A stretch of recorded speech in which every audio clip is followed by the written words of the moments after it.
ನಮಃ ಮಂತ್ರ ಬಸವಾಯ ನಮಃ ಪಾದೋದಕ ಬಸವಾಯ ನಮಃ ಪ್ರಸಾದ ಬಸವಾಯ ನಮಃ ಚಿನ್ನಿಧಿ ಬಸವಾಯ ನಮಃ ಚಿನ್ನಾದ ಬಸವಾಯ ನಮಃ ಚಿದ್ಬಿಂದು ಬಸವಾಯ ನಮಃ ಚಿತ್ಕಲೆ ಬಸವಾಯ ನಮಃ ಚಿದಂಗ ಬಸವಾಯ ನಮಃ ನಿಸ್ಸಂಸಾರಿ ಬಸವಾಯ ನಮಃ ನಿಷ್ಪ್ರಪಂಚ ಬಸವಾಯ ನಮಃ ನಿರಂಜನ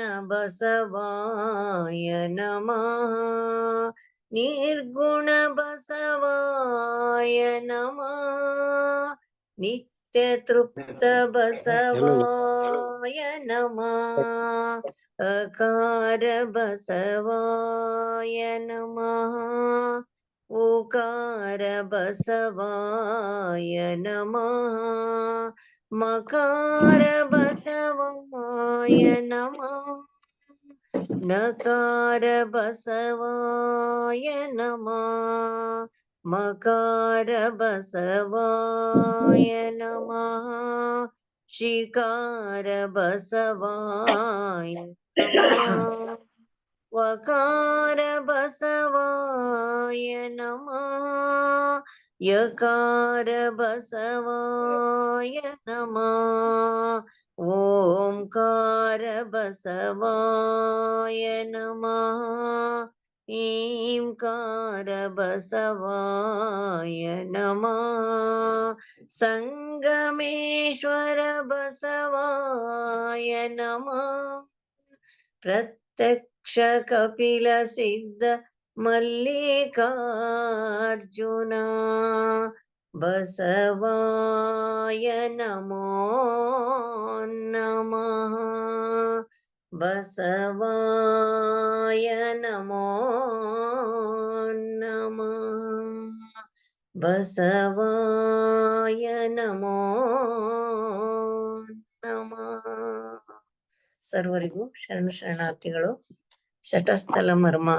ನಾವು ಉದಿಸಿ ಬಂದದ್ದು ಹೀಗೆ ಸಹಜದಿಂದ ನಿರಾಲಂಬಕ್ಕೆ ಬಂದು, ನಿರಾಲಂಬದಿಂದ ನಿರಂಜನ ಲಿಂಗಕ್ಕೆ ಬಂದು, ನಿರಂಜನ ಲಿಂಗದಿಂದ ನಿಶೂನ್ಯ ಲಿಂಗಕ್ಕೆ ಬಂದು, ನಿಶೂನ್ಯ ಲಿಂಗದಿಂದ ನಿಷ್ಕಲ ಲಿಂಗಕ್ಕೆ ಬಂದು, ನಿಷ್ಕಲ ಲಿಂಗದಿಂದ ಆತ್ಮತತ್ವದ ಐಕ್ಯ ಸ್ಥಳದ ಮಹಾಲಿಂಗದಲ್ಲಿ ಓಂಕಾರ ಪ್ರಣವ ಸ್ವರೂಪರಾಗಿ, ಆಕಾಶ ತತ್ವದ ಶರಣಸ್ಥಳದ ಪ್ರಸಾದ ಲಿಂಗದಲ್ಲಿ ಯಕಾರ ಪ್ರಣವ ಸ್ವರೂಪರಾಗಿ, ವಾಯು ತತ್ವದ ಪ್ರಾಣಲಿಂಗಿ ಸ್ಥಳದ ಜಂಗಮ ಲಿಂಗದಲ್ಲಿ ವಕಾರ ಪ್ರಣವ ಸ್ವರೂಪರಾಗಿ, ಅಗ್ನಿ ತತ್ವದ ಪ್ರಸಾದಿ ಸ್ಥಳದ ಶಿವಲಿಂಗದಲ್ಲಿ ಶಿಕಾರ ಪ್ರಣವ ಸ್ವರೂಪರಾಗಿ, ಅಪ್ಪು ತತ್ವದ ಮಹೇಶ್ವರ ಸ್ಥಳದ ಗುರುಲಿಂಗದಲ್ಲಿ ಮಕಾರ ಪ್ರಣವ ಸ್ವರೂಪರಾಗಿ, ಪೃಥ್ವಿ ತತ್ವದ ಭಕ್ತ ಸ್ಥಳದ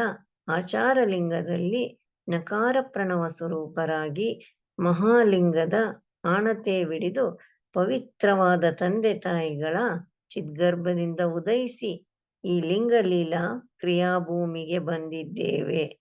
ಆದ್ದರಿಂದ ನಮ್ಮ ಮೂಲ ಸ್ವರೂಪದ ಹೆಸರು ನಮಃ ಶಿವಾಯ ಓಂ ಬಸವ.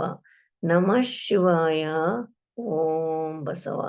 ನಮಃ ಶಿವಾಯ ಓಂ ಬಸವ.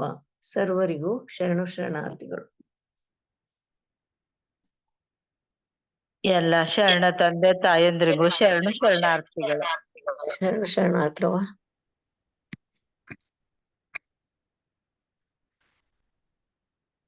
ಓಂ ಶ್ರೀ ಗುರು ಬಸವಲಿಂಗ. ಹಲೋ ಅಕ್ಕ, ನನ್ ಧ್ವನಿ ಕೇಳಿಸ್ತಾ ಇದೆಯಾ? ಕೇಳಿಸ್ತಾ ಇತ್ತಪ್ಪ. ಸ್ಕ್ರೀನ್ ಕಾಣಿಸ್ತಾ ಇದೆಯಲ್ಲ? ಸ್ಕ್ರೀನ್ ಕಾಣಿಸ್ತಾ ಇದೆ. ಆಯ್ತು. ಓಂ ಶ್ರೀ ಗುರು ಬಸವಲಿಂಗಾಯ ನಮಃ. ಎಲ್ಲರಿಗೂ ಶರಣು ಶರಣಾರ್ಥಿಗಳು. ನಾವು ಶರಣರ ಶಿವಯೋಗ ಅಂತ ಪ್ರತಿ ಸೋಮವಾರ ಅಭ್ಯಸನವನ್ನ ಮಾಡ್ತಾ ಇದ್ದೀವಿ. ಇಲ್ಲಿಯವರೆಗೆ ವಿಕಸನ ಕ್ರಮ 1ರಲ್ಲಿ ಸಹಜದಿಂದ ಶೂನ್ಯದ ವಿಕಾಸ ಹೇಗೆ ಆಯಿತು, ವಿಕಸನ ಕ್ರಮ 2ರಲ್ಲಿ ಓಂ ಅಕ್ಷರದ ಒಳಗಡೆ ಏನಿದೆ ಅಲ್ಲಿರುವ ಆಕೃತಿಗಳು, ಚಕ್ರಗಳು, ಲಿಂಗಗಳು, ಹಾಗೇನೆ ಶಕ್ತಿಗಳು, ಭಕ್ತಿಗಳು, ಆ ವಿಸ್ತರಣೆಯನ್ನು ನೋಡಿಕೊಂಡು ನಮ್ಮ ದೇಹವು ಪಂಚವಿಂಶತಿ ತತ್ವಗಳಿಂದ ಆಗಿರೋದ್ರಿಂದ ಅವು ಯಾವುವು ಅನ್ನೋದನ್ನ ವಿಕಸನ ಕ್ರಮ 3ರಲ್ಲಿ ನಾವು ನೋಡಿದ್ವಿ. ವಿಕಸನ ಕ್ರಮ 4ರಲ್ಲಿ ವಿವಿಧ ಶಕ್ತಿಗಳ ವಿವರಣೆಯನ್ನ ಪಡೆದುಕೊಂಡು ವಿಕಸನ ಕ್ರಮ 5ರಲ್ಲಿ ಚಕ್ರಗಳು ಯಾವುವು, ಲಿಂಗಗಳು ಯಾವುವು, ಅವು ಎಲ್ಲಿವೆ ಅವುಗಳನ್ನೆಲ್ಲ ನೋಡಿಕೊಂಡು ವಿಕಸನ ಕ್ರಮ 6ರಲ್ಲಿ ದೀಕ್ಷೆಗಳು ಯಾವುವು, ಆ 3 ದೀಕ್ಷೆಗಳು ಮತ್ತು 7 ಉಪದೀಕ್ಷೆಗಳು ಯಾವುವು, ಹಾಗೇನೆ ಇಷ್ಟಲಿಂಗದ ಒಳಗೆ ಏನಿದೆ ಅದನ್ನ ನೋಡಿಕೊಂಡು ವಿಕಸನ ಕ್ರಮ 7ರಲ್ಲಿ ಮೈಲಾರ ಬಸವಲಿಂಗ ಶರಣರ ಒಂದು ನವಚಕ್ರಲಿಂಗಗಳ ಪ್ರಾರ್ಥನೆಯನ್ನು ಕೂಡ ಮಾಡಿದ್ವಿ. ವಿಕಸನ ಕ್ರಮ 8ರಲ್ಲಿ ಈ ಶಿವಯೋಗದಲ್ಲಿ ಪ್ರವೃತ್ತಿ ಮಾರ್ಗ ಅಂದರೇನು ಮತ್ತು ನಿವೃತ್ತಿ ಮಾರ್ಗ ಅಂದರೇನು ನೋಡಿಕೊಂಡು ಈಗ ಬಹಳ ದಿನಗಳಿಂದ ವಿಕಸನ ಕ್ರಮ 9ರಲ್ಲಿ ಶತ ಏಕದ ನೆಲೆಮನೆ ಅಂತ ಹಲವಾರು ವಾರಗಳಿಂದ ಒಂದು ವಿಸ್ತೃತವಾದ ಈ ಶಟಸ್ಥಲದಲ್ಲಿ ಇರುವಂತ 101 ಕೋಣೆಗಳನ್ನ ನಾವು ಭೇಟಿಯಾಗ್ತಾ ಇದ್ದೀವಿ. ಇದೊಂದು ಅತ್ಯಂತ ವಿವರವಾದ, ಸಮೃದ್ಧವಾದ, ಅತ್ಯಂತ ಶಿವಯೋಗದ ಜ್ಞಾನ ಕೊಡುವ ಒಂದು ಅಭ್ಯಸನವನ್ನ ನಾವು ಇಲ್ಲಿ ಮಾಡ್ತಾ ಇದ್ದೀವಿ. ಅದು ಯಾವುದೆಂದ್ರೆ ಶತ ಏಕದ ನೆಲೆಮನೆ ಅಂತ. ಅಲ್ಲಿ ಏನಾಗ್ತಾ ಇದೆ ಅಂದ್ರೆ ಜಂಗಮ ಲಿಂಗದ ಲಿಂಗಸ್ಥಳಗಳಲ್ಲಿ ನಾವು ಇದ್ದೇವೆ. ಈಗ ಒಂದೇ ಒಂದು ಸ್ಥಳ ಇಲ್ಲಿ ಉಳಿದಿದೆ. ಸ್ವಲ್ಪ ಹೋದ್ ಸಾರಿ ನಾವು ಆರಂಭ ಮಾಡಿದ್ವಿ, ಇವತ್ತು ಅದನ್ನ ಮುಗಿಸ್ತೀವಿ, ಮುಂದಿನ ಸ್ಥಳಕ್ಕೆ ಹೋಗೋರಿದ್ದೀವಿ. ಹೀಗಾಗಿ ಜಂಗಮ ಲಿಂಗದ ಲಿಂಗಸ್ಥಳ ಜೀವಾತ್ಮ ಸ್ಥಳ, ಅಂತರಾತ್ಮ ಸ್ಥಳ, ಪರಮಾತ್ಮ ಸ್ಥಳ, ನಿರ್ದೇಹಾಗಮ ಸ್ಥಳ, ನಿರ್ಭಾವಾಗಮ ಸ್ಥಳ, ನಷ್ಟಾಗಮ ಸ್ಥಳ, ಆದಿಪ್ರಸಾದ ಸ್ಥಳ, ಅಂತ್ಯಪ್ರಸಾದಿ ಸ್ಥಳ, ಶೈವ್ಯ ಪ್ರಸಾದಿ ಸ್ಥಳ, ದೀಕ್ಷಾ ಪಾದೋದಕ ಸ್ಥಳ, ಶಿಕ್ಷಾ ಪಾದೋದಕ ಸ್ಥಳ ಮತ್ತು ಜ್ಞಾನ ಪಾದೋದಕ ಸ್ಥಳ ಅಂತ ಒಂದು 12 ಇಲ್ಲಿ ಲಿಂಗಸ್ಥಳಗಳಿವೆ. ನಾವು ಎಲ್ಲವನ್ನು ಮುಗಿಸಿ ಈಗ ಕೊನೆಗೆ ಜ್ಞಾನ ಪಾದೋದಕ ಸ್ಥಳ ಅದಕ್ಕೆ ಬಂದಿದ್ದೀವಿ. ಈ ಜ್ಞಾನ ಪಾದೋದಕ ಸ್ಥಳ ಅಂದ್ರೆ ಏನು ಅಂತ ಹೋದ್ ಸಾರಿ ನಾವು ಸ್ವಲ್ಪ ಅದರ ವಿವರವನ್ನ ಪಡ್ಕೊಂಡ್ವಿ, ಆದರೆ ಸಮಯದ ಅಭಾವದಿಂದ ಅದನ್ನ ಮುಗಿಸ್ಲಿಕ್ಕೆ ನಮಗೆ ಆಗಲಿಲ್ಲ. ಇವತ್ತು ನಾವು ಆ ಜ್ಞಾನ ಪಾದೋದಕ ಸ್ಥಳ ಅಂದರೇನು ಅನ್ನೋದನ್ನ ನೋಡಿಕೊಳ್ಳೋಣ. ಭಾಗ 64ರಲ್ಲಿ. ಮತ್ತೊಮ್ಮೆ ಎಲ್ಲರಿಗೂ ಶರಣಾರ್ಥಿಗಳು. ತಾವೆಲ್ಲ ಶುಚಿರ್ಭೂತರಾಗಿ ಹಣೆಯ ಮೇಲೆ ವಿಭೂತಿಯನ್ನು ಧರಿಸಿಕೊಂಡು ಎದೆಯ ಮೇಲೆ ಇಷ್ಟಲಿಂಗವನ್ನ ಧರಿಸಿಕೊಂಡು ಒಂದು ಕುಳಿತ ಸ್ಥಿತಿಯಲ್ಲಿ ಈ ಶಿವಯೋಗವನ್ನ ಕೇಳಬೇಕಂತ ತಮ್ಮೆಲ್ಲರಿಗೂ ಪ್ರಾರ್ಥನೆ ಮಾಡಿಕೊಳ್ತಾ ಇದ್ದೀನಿ. ಮಲಗಿಕೊಂಡ ಸ್ಥಿತಿಯಲ್ಲಿ ಈ ಶಿವಯೋಗದ ವರ್ಗವನ್ನ ಕೇಳಬೇಡಿ ಅಂತ ಹೇಳ್ತಾ ನಿಮಗೆ ಮತ್ತೊಮ್ಮೆ ಈ ಶಿವಯೋಗದ ವರ್ಗಕ್ಕೆ ಸ್ವಾಗತ. ಜ್ಞಾನ ಪಾದೋದಕ ಸ್ಥಳ ಅಂದ್ರೆ ಜಂಗಮ ಪಾದೋದಕ ಅಂದ್ರೆ ಇಲ್ಲಿ ಅನುಭವ ಅತ್ಯಂತ ಪ್ರಧಾನವಾಗಿದೆ. ಶಿಕ್ಷಾ ಗುರುವೇ ಜ್ಞಾನ ಗುರುವಾಗಿ ಹಸ್ತ ಮಸ್ತಕ ಸಂಯೋಗದಿಂದ ನಮಗೆ ಸಂಸ್ಕಾರ ನೀಡ್ತಾನೆ. ಭಾವ ಸಂಪತ್ ವೃದ್ಧಿ ಶಿಷ್ಯನು ಭಾವುಕನಾಗಿ ಬಾಳ್ತಾನೆ. ಯಾವ ಭಾವದಲ್ಲಿ? ಶಿವಜ್ಞಾನದ ಭಾವದಲ್ಲಿ ಭಾವುಕನಾಗಿ ಇರ್ತಾನೆ. ವಿಶಿಷ್ಟ ಶಿವಜ್ಞಾನಿಯಾಗಿ ಜ್ಞಾನವೇ ಪಾದ, ಆನಂದವೇ ಉದಕ, ಐಕ್ಯವೇ ಪಾದೋದಕ, ಆ ಭಾವನೆಯಲ್ಲಿ ಆತ ಇರ್ತಾನೆ. ಅವನಿಗೆಲ್ಲವೂ ಶಿವಮಯ. ಆತನ ಮನಸ್ಸು ದೃಢವಾಗಿದೆ. ಈಗ ಸುಖ ಪುರುಷನಾಗಿ ಅತ್ಯಂತ ನಿರ್ಮಲ ಶಾಂತಿಯಿಂದ ಸಮಾಧಾನಿಯಾದ ಒಬ್ಬ ಶಿವಯೋಗಿಯಾಗಿ ಆತ ಬಾಳ್ತಾ ಇದ್ದಾನೆ. ಶಿವಜ್ಞಾನ ಮತ್ತು ಶಿವಾನಂದಗಳ ಸಾಮರಸ್ಯಗಳ ಜ್ಞಾನ ಪಡೆದವ ದೀಕ್ಷಾ ಪಾದೋದಕ ಸ್ಥಳಿಯಾದ್ರೆ ಶಿವಜ್ಞಾನ, ಶಿವಾನಂದ ಸಾಮರಸ್ಯ ಮತ್ತು ಆ ಶಿವಜ್ಞಾನದ ಮನನಗಳ ಅಭೇದ್ಯ ಪ್ರಜ್ಞೆ ಹೊಂದಿದವ ಶಿಕ್ಷಾ ಪಾದೋದಕ ಸ್ಥಳಿ. ಶಿಕ್ಷಾ ಪಾದೋದಕನ ಒಂದು ಅಭೇದ ಪ್ರಜ್ಞೆ ಅಂದ್ರೆ ಲಿಂಗ ಬೇರೆಯಲ್ಲ, ನಾನು ಬೇರೆಯಲ್ಲ ಅಂತ ಒಂದು ಪ್ರಜ್ಞೆ ಇರೋದು ಮತ್ತು ಅದೇ ಧ್ಯಾಸದಲ್ಲಿರುವುದು. ಯಾವಾಗಲೂ ಶಿವಯೋಗದತ್ತ ಮನಸ್ಸನ್ನ ತೊಡಗಿಸಿರೋದಿದೆಯಲ್ಲ, ಅವನಿಗೆ ಇದು ಅಭಿನ್ನ ಅಂತ ಜ್ಞಾನ ಯಾರಿಗಿದೆಯೋ ಅವನು ಜ್ಞಾನ ಪಾದೋದಕ ಸ್ಥಳಿ. ಆತನಿಗೆ ಲಿಂಗ ಬೇರೆಯಲ್ಲ, ನಾನು ಬೇರೆಯಲ್ಲ ಅಂತ ಅಪಾರವಾದ ನಿಷ್ಠಾಪರತೆಯುಳ್ಳ ಒಂದು ಜ್ಞಾನ ಇರ್ತಾ ಇದೆ.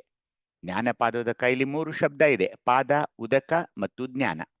ಪಾದ ಅಂದ್ರೆ ಶಿವಾನಂದ ಮತ್ತು ಅದ್ವೈತದ ಜ್ಞಾನ. ಲಿಂಗ ಬೇರೆಯಲ್ಲ, ನಾನು ಬೇರೆಯಲ್ಲ ಅನ್ನೋ ಒಂದು ಅದ್ವೈತದ ಜ್ಞಾನ ಮತ್ತು ಅದೇ ಮನನದಲ್ಲಿ ಇರೋದು, ಅದೇನ್ನೇ ಯಾವಾಗ್ಲೂ ವಿಚಲಿತವಾಗದೇ ಇರೋದು, ಇದು ಪಾದ.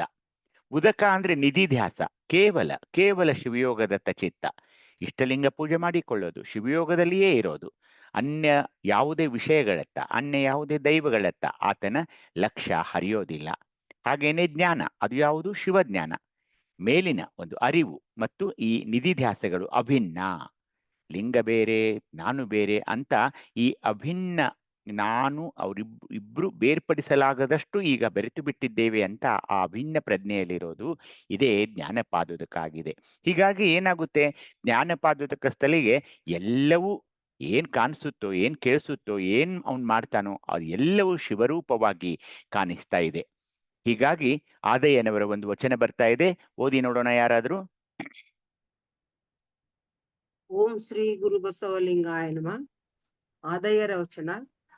ತನುಗುಣ, ಮನಗುಣ, ಪ್ರಾಣಗುಣಾದಿಗಳು ಖುಷಿ ಎಂಬ ಜ್ಞಾನವೇ ಮೂಲ ದ್ರವ್ಯವಾಗಿ ಆತ್ಮಾವ್ಯಾರೇ ದೃಷ್ಟವ್ಯ ಶ್ರೋತೃವೇ ಮಂತವ್ಯ ನಿಧಿಧ್ಯಾಸಿತವ್ಯ ಇಂತೆಂಬ ಮಂತ್ರಾರ್ಥವ ಮೀರಿ ನಮೋ ಹಿರಣ್ಯ ಬಾಹವೇ, ಹಿರಣ್ಯ ವರ್ಣಾಯ, ಹಿರಣ್ಯ ರೂಪಾಯ, ಹಿರಣ್ಯಪತಯೇ, ಅಂಬಿಕಾಪತಯೇ, ಉಮಾಪತಯೇ, ಪಶುಪತಯೇ ನಮೋ ನಮಃ ಇಂತೆಂಬ ಶ್ರುತ್ಯರ್ಥವೇ ಪರಮಾರ್ಥವಾಗಿ ಸೌರಾಷ್ಟ್ರ ಸೋಮೇಶ್ವರ ಲಿಂಗದರ್ಥ ಸದರ್ಥವಾಯಿತು. ಸಮಗ್ರ ವಚನ ಸಂಪುಟ 6, ವಚನ ಸಂಖ್ಯೆ 946. ಶರಣು ಶರಣಾರ್ಥಿಗಳು. ಶರಣು ತಾಯಿ. ಆದಯ್ಯನವರು ನೋಡಿ, ನಮ್ಮಲ್ಲಿರುವ ಈ ತನುಗುಣ, ಮನಗುಣ, ಪ್ರಾಣಗುಣಗಳು ಅವು ಹುಸಿ, ಅವು ಮಿಥ್ಯವಾಗಿವೆ ಅಂತ ಅರ್ಥ ಮಾಡಿಕೊಳ್ಳಬೇಕು. ಕೇವಲ ಸತ್ಯವಾಗಿರೋದು ಯಾವುದು? ಶಿವಜ್ಞಾನ. ಶಿವಜ್ಞಾನವೇ ಮೂಲ ದ್ರವ್ಯವೆಂಬಂತೆ ಶಿವಯೋಗದಲ್ಲಿ ಸಾಧನೆ ಮಾಡಬೇಕಾಗ್ತಾ ಇದೆ. ಆತ್ಮಾದಿಯಾಗಿ ನೋಡುವುದರಲ್ಲಿ, ಕೇಳುವುದರಲ್ಲಿ, ವಿಚಾರ ಮಂಥನ ಮಾಡುವಲ್ಲಿ ಪರವಸ್ತುವರ ಕುರಿತೇ ಸದಾ ಚಿಂತನೆ ಮಾಡ್ಬೇಕು ನಾವು. ನನ್ನ ಇಷ್ಟಲಿಂಗದ ಮೂಲಕ, ಶಿವಯೋಗದ ಮೂಲಕ ಕೇವಲ ಪರವಸ್ತು ಅದೇ ಸದಾ ಚಿಂತನೆಯಲ್ಲಿರಬೇಕು. ಶಿವನ ವಿವಿಧ ರೂಪಗಳನ್ನಿಲ್ಲಿ ಹೇಳ್ತಾ ಇದ್ದಾರೆ, ಆದರೆ ನಮ್ಮ ಶಿವನಿಗೆ ಅವನು ಅಗಮ್ಯ, ಅಗೋಚರ. ಹೀಗಾಗಿ ಅದನ್ನ ಸ್ಮರಿಸುತ್ತಾ ಶಿವಯೋಗದಲ್ಲಿ ಲೀನನಾಗಬೇಕು. ಆ ಶಿವನ ನಿಧಿಧ್ಯಾಸದಲ್ಲಿರೋದು ಶಿವಯೋಗದ ಅವಶ್ಯಕತೆಗಳಲ್ಲಿ ಒಂದಾಗಿದೆ. ಆಗ ದೇಹಂಭಾವ, ಮನದ ಹೊಯ್ದಾಟ, ಪ್ರಾಣದ ಚಂಚಲತೆ ಎಲ್ಲ ನಷ್ಟವಾಗಿ ಅಂತರಾತ್ಮದ ಪಯಣ ಪರಮಾತ್ಮನತ್ತ, ಪರಮನತ್ತ ಸಾಗ್ತಾ ಇದೆ. ಅದಕ್ಕೆ ಸಾಧಕನಿಗೆ ಜ್ಞಾನ ಪಾದೋದಕ ಸ್ಥಳದ ಅರಿವು ಬೇಕಾಗ್ತಾ ಇದೆ. ಜ್ಞಾನ ಅಂದ್ರೆ ಶಿವಜ್ಞಾನ. ನಾನು ಬೇರೆಯಲ್ಲ, ಲಿಂಗ ಬೇರೆಯಲ್ಲ ಅನ್ನೋ ಅದೊಂದು ಜ್ಞಾನ. ಇದೆಲ್ಲ ಜ್ಞಾನ ಪಾದೋದಕ ಸ್ಥಳದಲ್ಲಿ ಸಿಗ್ತಾ ಇದೆ. ಮಡಿವಾಳ ಮಾಚಿದೇವರ ವಚನವನ್ನ ಓದಿ. ಸತ್ತು ಚಿತ್ತು ಆನಂದ. ಮಡಿವಾಳ. ಓಂ ಶ್ರೀ ಗುರು ಬಸವಲಿಂಗಾಯ ನಮಃ. ಆನಂದ ನಿತ್ಯ ಪರಿಪೂರ್ಣನೆಂದೆಂಬರು ಜ್ಞಾನದ ಮನದಲ್ಲಿ ಹಿಡಿದು ಮಾತಾಡುವನಲ್ಲದೆ ಕ್ರಿಯಿಂದ ಕಾಣೆ. ಸತ್ತೇ ಗುರು, ಚಿತ್ತೇ ಲಿಂಗ, ಆನಂದವೇ ಜಂಗಮ, ನಿತ್ಯವೇ ಪ್ರಸಾದ, ಪರಿಪೂರ್ಣವೇ ಪಾದೋದಕವೆಂಬುದನ್ನು ನಿಂದು ಜಂಗಮಕ್ಕೆ ಭಕ್ತನಾದೆನಯ್ಯ. ನಿತ್ಯನಾಗಿ ನಿಮ್ಮ ಜಂಗಮಕ್ಕೆ ವಂದಿಸುವೆ, ಆನಂದದಿಂದ ನಿಮ್ಮ ಜಂಗಮದ ಪಾದೋದಕವ ಕೊಂಬೆ. ಪರಿಪೂರ್ಣನಾಗಿ ನಿಮ್ಮನರ್ಚಿಸಿ ಪೂಜಿಸಿ ಪರವಶನಪ್ಪೆ ನಾನು.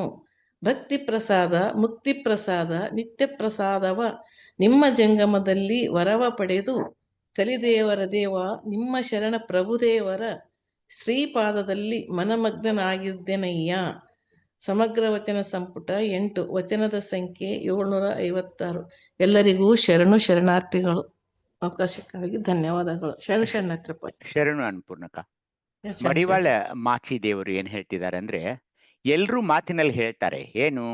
ಪರಶಿವನು ಸಚ್ಚಿದಾನಂದ ನಿತ್ಯ ಪರಿಪೂರ್ಣ, ಪರಶಿವನು ಸಚ್ಚಿದಾನಂದ ನಿತ್ಯ ಪರಿಪೂರ್ಣ, ಇದನ್ನೆಲ್ಲರೂ ಹೇಳ್ತಾರೆ.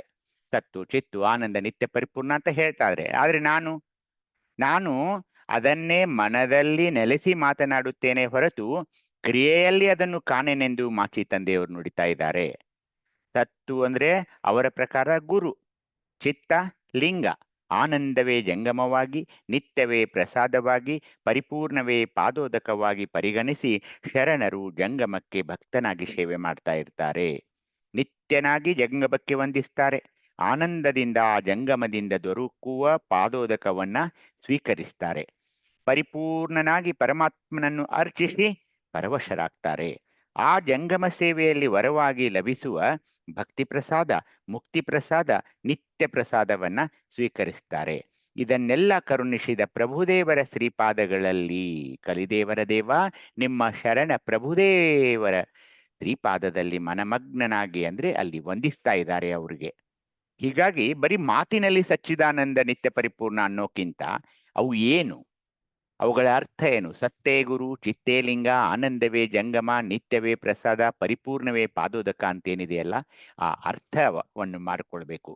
ನಾವು ಈಗಾಗಲೇ ಈ ಪಾದೋದಕದ ಬಗ್ಗೆ ನೋಡಿದ್ವಿ. ಕರುಣ ಜಲ, ವಿನಯ ಜಲ, ಸಮತಾ ಜಲ ಅಂತ ಉದಕದ ಬಗ್ಗೆ ಪಾದೋದಕದಲ್ಲಿ. ಕರುಣ ಜಲ ಅಂದ್ರೆ ಗುರುಪಾದೋದಕ, ವಿನಯ ಜಲ ಅಂದ್ರೆ ಲಿಂಗ ಪಾದೋದಕ, ಸಮತಾ ಜಲ ಅಂದ್ರೆ ಜಂಗಮ ಪಾದೋದಕ. ಅದನ್ನು ಕರ್ಣಿಸುವವರು ದೀಕ್ಷಾಗುರು, ಶಿಕ್ಷಾಗುರು, ಜ್ಞಾನಗುರು.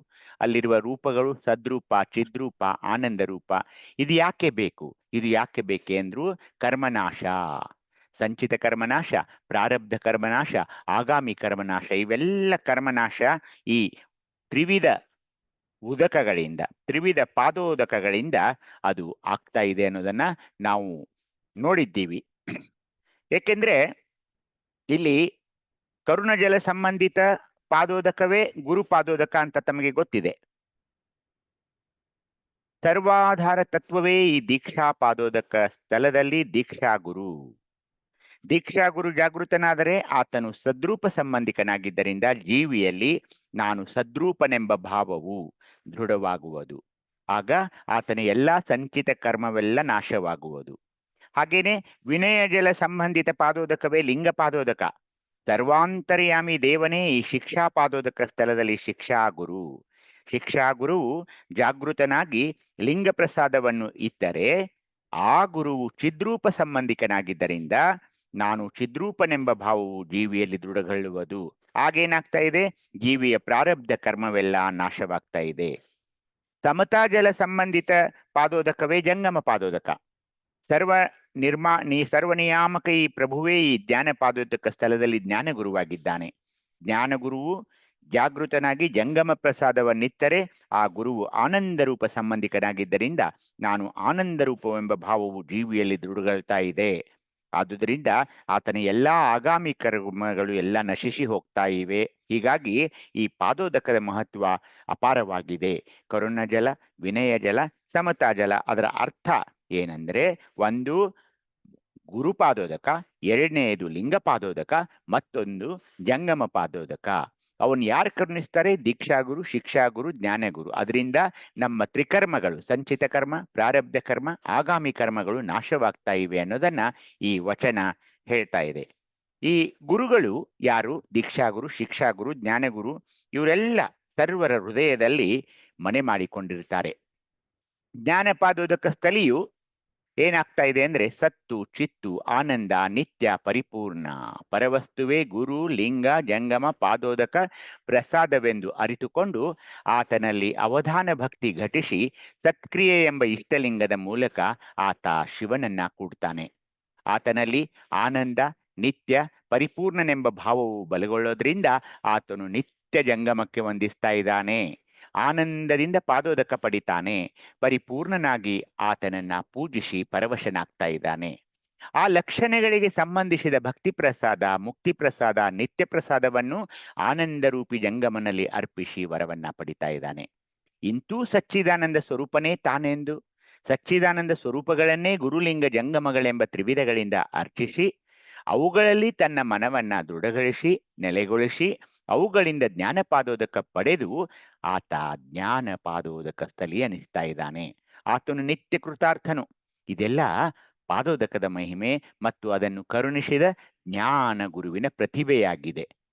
36 ತತ್ವಗಳು ಮತ್ತು ಮಾಯೆಯ ಬಗ್ಗೆ ನಾವು ಅರ್ಥ ಮಾಡಿಕೊಳ್ಳಬೇಕು.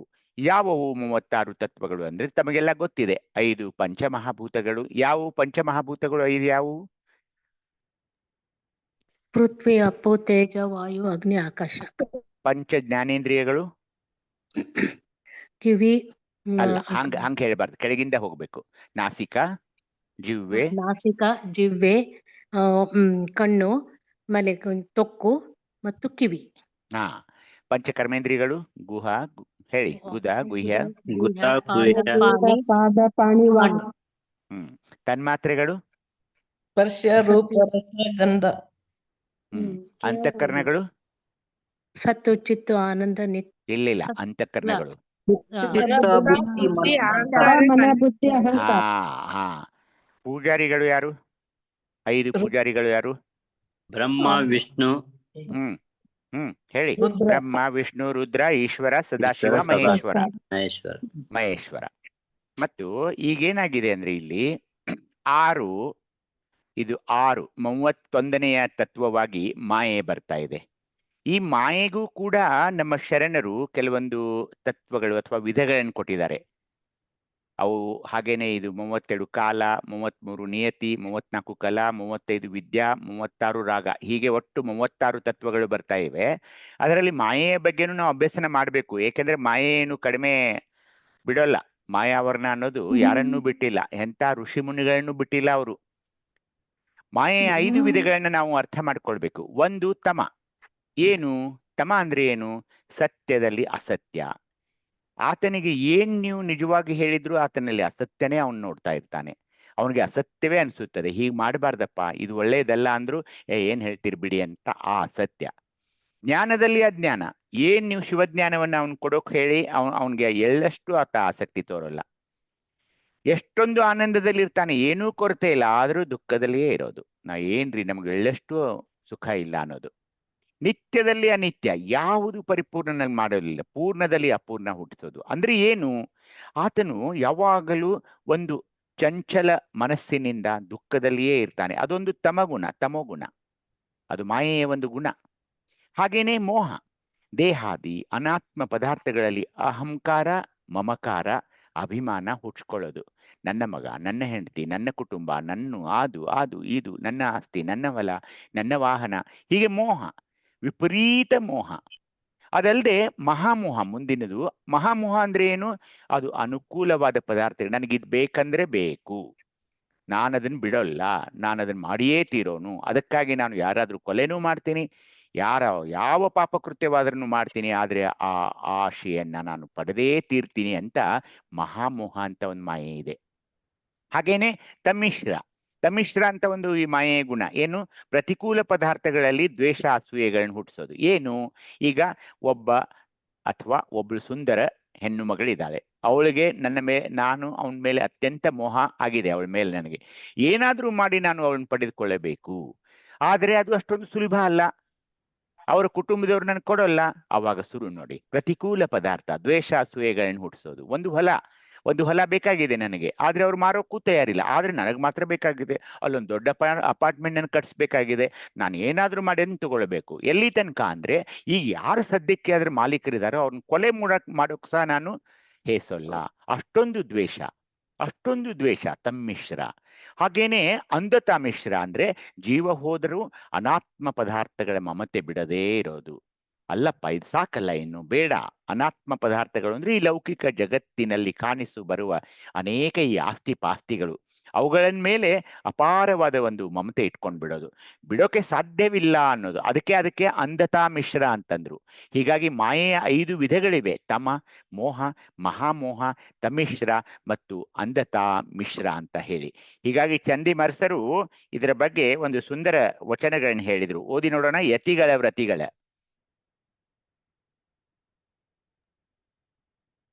ಓಂ ಶ್ರೀ ಗುರು ಬಸವಲಿಂಗಾಯ ನಮಃ. ಚಂದಿಮರಸ.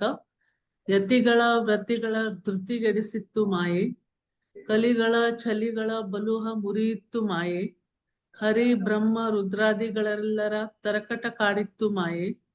ಹೋ ನಿಮ್ಮಲ್ಲಿಗೆಯ ಚನ್ನರಾಮನೆಂಬ ಲಿಂಗದಲ್ಲಿ ಮಾಯಾ ಮರ್ಕಟವಿದೆಯೇ. ಸಮಗ್ರ ವಚನ ಸಂಪುಟ 7, ವಚನದ ಸಂಖ್ಯೆ 668. ಎಲ್ಲರಿಗೂ ಶರಣಾರ್ಥಿ. ಶರಣಾರ್ಥಿ ಅಕ್ಕ. ಇದು ಈ ಚಂದಿಮರ್ಸರ ಒಂದು ವಚನಾಂಕಿತವನ್ನ ತಾವು ನೋಡ್ಕೊಳ್ಬೇಕು. ಯಾವ್ದಂದ್ರೆ ಸಿಮ್ಮಲಿಗೆಯ ಚನ್ನರಾಮ. ಅದು ಯಾವಾಗ್ಲೂ ನೀವು ಬೈ ಹ್ಯಾಟ್ ಮಾಡ್ಕೊಳ್ಬೇಕು. ನಿಮ್ಮಲಿಗೆ ಅಲ್ಲ, ಸಿಮ್ಮಲಿಗೆಯ ಚನ್ನರಾಮ ಅಂತ ನೀವು ನೆನ್ಪಿಟ್ಕೊಳ್ಬೇಕು. ಚಂದಿಮರ್ಸರು ಒಂದು ರಾಜ್ಯದ ರಾಜರಿವರು. ಮಾಯೆಯ ಒಂದು ಸುಂದರ ಚಿತ್ರಣವನ್ನ ಇಲ್ಲಿ ಕೊಡ್ತಾ ಇದ್ದಾರೆ ಅವರು. ಏನು? ಅದು ಋಷಿ ಮುನಿಗಳನ್ನು ಸಹ ಬಿಟ್ಟಿಲ್ಲ. ಯತಿಗಳ ವ್ರತಿಗಳ ಧೃತಿಗೆಡಿಸಿತ್ತು ಮಾಯೆ. ನೀವು ಹೇಗೆ ಎಷ್ಟೊಂದು ವಿಶ್ವಾಮಿತ್ರ, ದೂರ್ವಾಸ ಏನೇನೋ ಎಲ್ಲ ಕೇಳಿರ್ತೀರ. ಯಾರನ್ನೂ ಅದು ಬಿಟ್ಟಿಲ್ಲ. ಎಂತೆಂತಹ ವೀರಾದಿ ವೀರರ ಗರ್ಭಭಂಗವನ್ನು ಆ ಮಾಯೆ ಮಾಡಿದೆ. ಅಷ್ಟೇ ಏಕೆ ದೇವಾದಿ ದೇವತೆಗಳನ್ನ ಸಹ ಇದೆಲ್ಲ ಹರಿ ಬ್ರಹ್ಮ ರುದ್ರಾದಿಗಳು ಅವ್ರಿಗೆಲ್ಲನೂ ಕಾಡಿದೆ ಅದು. ಆ ಮಾಯೆ ಪರವಸ್ತುವಿನ ಲೀಲೆ ಎಂಬಂತೆ ಲಿಂಗದಲ್ಲಿ ಆವಿರ್ಭವಿಸಿ ಮಂಗನಂತೆ ವಿಧಿಯ ರೂಪದಲ್ಲಿ ಮಾಯೆಯ ಛಾಯೆ ಇರುತ್ತದೆ ಎಂದು ಶರಣರು ಬಹಳ ಸೊಗಸಾಗಿ ಈ ವಚನದಲ್ಲಿ ಹೇಳ್ತಾ ಇದ್ದಾರೆ. ಅದನ್ನು ಏನಂತಿದ್ದಾರೆ? ಮಾಯಾ ಮರ್ಕಟ ವಿಧಿಯೇ. ಈ ಈ ಈ ಇದಕ್ಕೆ, ಈ ಮಾಯೆಗೆ ಅವರು ಮಂಗನ ಸ್ವರೂಪ ಕೊಡ್ತಾ ಇದ್ದಾರೆ. ಅಲ್ಲಿರುತ್ತೆ, ಇಲ್ಲಿರುತ್ತೆ, ನಮ್ಮನ್ನ ಆಡಿಸೋದು ಬಿರೋದಿಲ್ಲ. ಎಲ್ಲಿ ಹುಟ್ಟುತ್ತೆ ಈ ಮಾಯೆ? ಎಲ್ಲಿ ಹುಟ್ಟುತ್ತೆ? ನಮ್ಮ ಶರಣನ ಪ್ರಕಾರ ಈ ಮಾಯೆ ಹುಟ್ಟೋದು ಕೂಡ ಲಿಂಗದಲ್ಲಿಯೇ ಅನ್ನೋದನ್ನು ನಾವು ಮರಿಬಾರದು. ಲಿಂಗದಲ್ಲಿಯೇ ಹುಟ್ಟುತ್ತದೆ, ಅಲ್ಲಿಯೇ ಮತ್ತೆ ಅದು ಅಡಗುತ್ತದೆ. ಆದರೆ ತನ್ನ ಲೀಲೆಯನ್ನ ತೋರಿಸೋಕೆ ಈ ಭೂಮಿಯ ಮೇಲೆ ನಮ್ಮ ದೇಹದೊಳಗೆ ಅದು ಆಟವಾಡಿಸ್ತಾ ಇದೆ. ಅದು ಕಡಿಮೆ ಆಗಬೇಕಂದ್ರೆ ಮತ್ತೆ ನಾವು ಲಿಂಗದ ಮೊರೆಯೇ ಹೋಗ್ಬೇಕಾಗಿದೆ. ಗುಪ್ತ ಮಂಚಣ್ಣನವರು ಕೂಡ ಒಂದು ವಚನವನ್ನ ಹೇಳ್ತಾ ಇದ್ದಾರೆ ಮಾಯೆಯ ಬಗ್ಗೆ. ಓದಿ ನೋಡೋಣ ಯಾರಾದ್ರೂ. ಗುಪ್ತ ಓಂ ಮಂಚಣ್ಣ ಶ್ರೀ ಗುರು ಬಸವಲಿಂಗಾಯ ನಮಃ. ಎಲ್ಲರಿಗೂ ಭಕ್ತಿಯ ತನ್ನ ಶರಣು ಮರೆದೆ ಶರಣಾರ್ಥಿಗಳು. ತನ್ನ ಮರೆದಡೆ ಜಗವೆಲ್ಲವೂ ತನ್ನ ಸುತ್ತಿದ ಛಾಯ್ ಮಾಯಿ ತಾನರಿತಡೆ ತನ್ನಯ ಅನ್ಯ ಭಿನ್ನವಿಲ್ಲ ಪ್ರತಿಬಿಂಬದ ಹಾಗೆ ನಾರಾಯಣ ಪ್ರಿಯ ರಾಮನಾಥ. ಸಮಗ್ರ ವಚನ ಸಂಪುಟ 7 ವಚನದ ಸಂಖ್ಯೆ 337. ಗುಪ್ತ ಮಂಚಣ್ಣನವರ ವಚನ. ಶರಣು ಶರಣ. ಶರಣು ಸುನೀತಕ್ಕ. ನೋಡಿ, ಈ ಮಾಯೆ ಸ್ವರೂಪವನ್ನ, ಮಾಯೆಯಿಂದ ನಾವು ಮುಕ್ತವಾಗಬೇಕಾದ್ರೆ ಅದಕ್ಕೊಂದೇ ದಾರಿ ಅಂದ್ರೆ ತಾನರಿಯಬೇಕು. ಶಿವಯೋಗದಲ್ಲಿ ನಿರತನಾಗದೆ ತಾನು ಶಿವಸ್ವರೂಪಿ ಎಂಬುದನ್ನು ಮರೆತರೆ ಜಗವೆಲ್ಲವೂ ಸುತ್ತಿದ ಈ ಮಾಯೆ ನಮ್ಮನ್ನು ಸುತ್ತೋದ್ ಬಿಡೋದಿಲ್ಲ. ಅದೇ ಆ ಪವಿತ್ರ ಶಿವಯೋಗ ಪಥದಲ್ಲಿ ಸಾಗಿ ಶಿವಜ್ಞಾನವ ಪಡೆದು ತನ್ನನ್ನು ತಾನು ಅರಿತು ತಾನು ಬೇರೆಯಲ್ಲ, ಆ ಪರವಸ್ತು ಬೇರೆಯಲ್ಲ ಎಂಬ ಸತ್ಯವನ್ನು ಅರಿತು ತಾನು ಪರಮನ ಪ್ರತಿಬಿಂಬ ಎಂದು ಬಗೆದಡೆ ಮಾತ್ರ ಈ ಮಾಯಾಪಾಶ ಕಳಚುತ್ತದೆ ವಿನಃ ಹಾಗೆ ಮತ್ತೆ ಪರಮ ಬೇರೆ, ನನ್ನ ಇಷ್ಟಲಿಂಗ ಬೇರೆ, ನಾನು ಬೇರೆ ಅಂತ ಯಾವುದಾದ್ರೂ ಭಾವನೆಯಲ್ಲಿ ನಾವು ಇದ್ರೆ ಈ ಮಾಯೆ ನಮ್ಮನ್ನು ಬಿಡೋದಿಲ್ಲ ಅಂತ ಗುಪ್ತ ಮಂಚಣ್ಣನವರು ಹೇಳ್ತಿದ್ದಾರೆ. ಹಾಗೇನೆ ಚನ್ನಬಸವಣ್ಣನವರ ಒಂದು ಸುಂದರ ವಚನ ಬರ್ತಾ ಇದೆ, ಓದಿ ನೋಡೋಣ ಯಾರಾದ್ರೂ. ಶ್ರೀ ಗುರು ಬಸವಲಿಂಗಾಯ ನಮಃ. ಲಿಂಗವಿದ ಕಾಯದಲ್ಲಿ ಕಾಮವಿಲ್ಲ, ಕ್ರೋಧವಿಲ್ಲ, ಲೋಭವಿಲ್ಲ, ಮೋಹವಿಲ್ಲ, ಮದವಿಲ್ಲ, ಮತ್ಸರವಿಲ್ಲ. ಮನ ಬುದ್ಧಿ ಚಿತ್ತಹಂಕಾರ ಮಾಯಾ ಪಾಶ ಶಬ್ದನಲ್ಲ, ಮಾಯಾ ಶರೀರಿಯಲ್ಲ.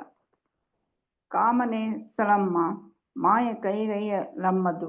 ಲಿಂಗಾನು ಶರೀರಿಯಾಗಿದ್ದ ಕಾಯದ ಚರಿತ್ರವೆಂತೆಂದರೆ ಲಿಂಗದಂತೆ ನಡೆಯುವುದು, ಲಿಂಗದಂತೆ ನುಡಿಯುವುದು, ಲಿಂಗ ಜಂಗಮದೊಳಗೆ ಬೆಳೆದನು ಭಾವವ ಮಾಡುವುದು.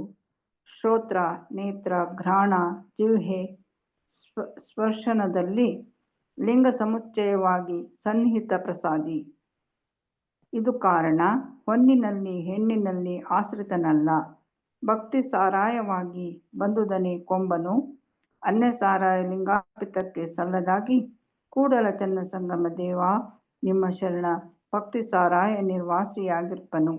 ಸಮಗ್ರ ವಚನ ಸಂಪುಟ 3 ವಚನದ ಸಂಖ್ಯೆ 311. ಸರ್ವರಿಗೂ ಭಕ್ತಿಯ ಶರಣು ಶರಣಾರ್ಥಿಗಳು. ಶರಣು ಅಕ್ಕ. ಶರಣಪ್ಪ. ನೋಡಿ, ಮಾಯೆಯಿಂದ ನಾವು ಮುಕ್ತವಾಗಲೇಬೇಕು. ಮಾಯೆಯಿಂದ ಬಂದ ಮುಕ್ತವಾಗಲು ನಾವು ಲಿಂಗಕಾಯರಾಗಬೇಕು ಅಂತ ಚನ್ನಬಸವಣ್ಣವ್ರು ಹೇಳ್ತಾ ಇದ್ದಾರೆ. ಯಾಕೆ ಆಗ್ಬೇಕು ಲಿಂಗಕಾಯ? ಲಿಂಗವಿದ್ದ ಕಾಯದಲ್ಲಿ ಅರಿಷಡ್ವರ್ಗಗಳಾದ ಕಾಮ, ಕ್ರೋಧ, ಲೋಭ, ಮೋಹ, ಮದ, ಮತ್ಸರ ಇರೋದಿಲ್ಲ. ಆಶೆ ರೋಷಗಳ ಉನ್ಮಾದ ಇರೋದಿಲ್ಲ. ಮನ, ಬುದ್ಧಿ, ಚಿತ್ತ, ಅಹಂಕಾರಗಳ ಮಾಯಾಪಾಶದಲ್ಲಿ ಆ ಸಾಧಕನು ಬಂಧಿತನಾಗಿರೋದಿಲ್ಲ.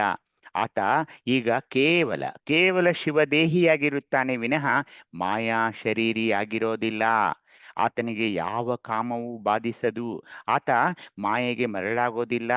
ಆತ ಲಿಂಗ ಹೇಳಿದಂತೆ ನಡಿತಾನೆ, ಲಿಂಗ ಹೇಳಿದಂತೆ ನುಡಿತಾನೆ. ಆತ ಗುರು ಲಿಂಗ ಜಂಗಮರಲ್ಲಿ ಬೆರೆತು ಶಿವಾನುಭವದಲ್ಲಿ ಇರ್ತಾನೆ. ಲಿಂಗ ಜಂಗಮದೊಳಗೆ ಬೆಳೆದನುಭಾವವ ಮಾಡುವುದು ಹೇಗೆ? ಶ್ರೋತ್ರ, ನೇತ್ರ, ಘ್ರಾಣ, ಜಿಹ್ವೆ, ಸ್ಪರ್ಶ ಅಂತ ಇಲ್ಲಿ ಬರ್ತಾ ಇದೆ. ಶ್ರೋತ್ರದಲ್ಲಿ ಯಾವ ಲಿಂಗ ಇದೆ? ಪ್ರಸಾದಲಿಂಗ. ನೇತ್ರದಲ್ಲಿ? ಘ್ರಾಣದಲ್ಲಿ? ಗುರುಲಿಂಗ, ಆಚಾರಲಿಂಗ, ಜಿಹ್ವೆಯಲ್ಲಿ? ಗುರುಲಿಂಗ, ಸ್ಪರ್ಶ? ಜಂಗಮ.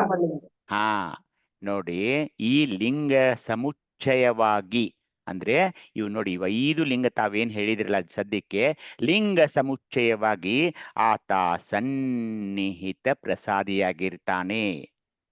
ಹೀಗಾಗಿ ಆತ ಆಲಿಸೋದು, ನೋಡೋದು, ಮೂಸಿಸೋದು, ರುಚಿಸೋದು, ಸ್ಪರ್ಶಿಸೋದು, ಅದು ಯಾವುದೇ ಇರ್ಲಿ, ಅಲ್ಲಿ ಏನಾಗ್ತಾ ಇದೆ ಅಂದ್ರೆ ತಾವು ಈಗಲೇ ಹೇಳಿದ್ರಲ್ಲ ಹಾಗೆ ವಿವಿಧ ಲಿಂಗಗಳು ಅಲ್ಲಿ ಪ್ರತಿಷ್ಠಾಪಿಸಿರೋದ್ರಿಂದ ಅಲ್ಲಿ ಒಂದು ಲಿಂಗ ಸಮುಚ್ಚಯವಾಗಿ ಆತನೀಗ ಸನ್ನಿಹಿತ ಪ್ರಸಾದಿಯಾಗಿದ್ದಾನೆ. ಆತ ಲೌಕಿಕ ವಿಷಯಾದಿಗಳಲ್ಲಿ ಆಕರ್ಷಿತನಾಗಿರೋದಿಲ್ಲ ಈಗ. ಯಾಕೆ? ಅಲ್ಲೆಲ್ಲ ಲಿಂಗಗಳಿವೆ.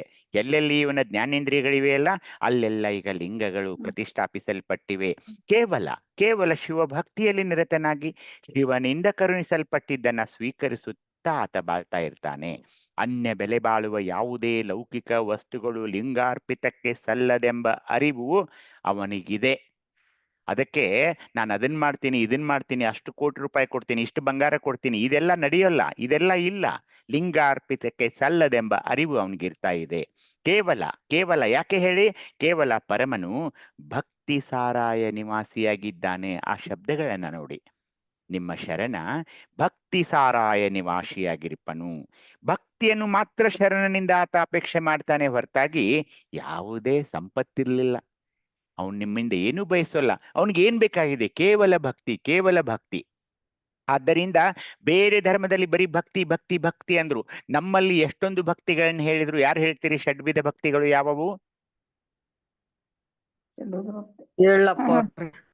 ನೀವು ಬೇಡ ಅಕ್ಕ, ಬೇರೆಯವ್ರು ಹೇಳಿ. ಷಡ್ವಿಧ ಭಕ್ತಿಗಳನ್ನ ಹೇಳಿ ಯಾರಾದ್ರು. ಶ್ರದ್ಧಾ ಭಕ್ತಿ, ನಿಷ್ಠಾ ಭಕ್ತಿ, ಅವಧಾನ ಭಕ್ತಿ, ಅನುಭವ ಭಕ್ತಿ, ಆನಂದ ಭಕ್ತಿ, ಸಮರಸ ಭಕ್ತಿ.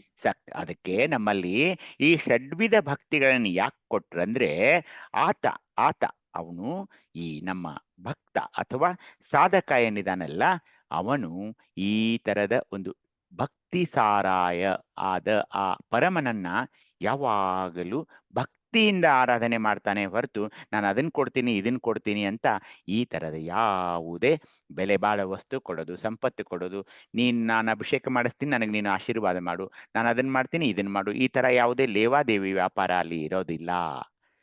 ಭಕ್ತಿಯನ್ನು ಮಾತ್ರ ಶರಣನಿಂದ ಅಪೇಕ್ಷಿಸುತ್ತೇನೆಂಬ ಪ್ರಜ್ಞಾಭಾವದಲ್ಲಿಯೇ ಆ ಸಾಧಕ ಇರ್ತಾನೆ. ಹೀಗಾಗಿ ಆ ಅನೇಕ ಭಕ್ತಿಗಳು, ಷಡ್ವಿಧ ಭಕ್ತಿಗಳನ್ನ ಕೇವಲ ಈ ಧರ್ಮದಲ್ಲಿ ಹೇಳ್ತಾ ಹೋದ್ರು. ಕೇವಲ ಈ ಧರ್ಮದಲ್ಲಿ ವಿವಿಧ ಭಕ್ತಿಗಳನ್ನ ಹೇಳ್ತಾ ಹೋದ್ರು. ಭಕ್ತಿಯನ್ನು ಸಹ ಅಭ್ಯಸನ ಮಾಡಲು ಹೇಳಿದರು. ಹೀಗಾಗಿ ಆ ಜ್ಞಾನ ಪಾದೋದಕ ಸ್ಥಳಿಯು ಯಾವಾಗಲೂ ಸದಾ ಜಾಗೃತನಾಗಿರ್ತಾನೆ.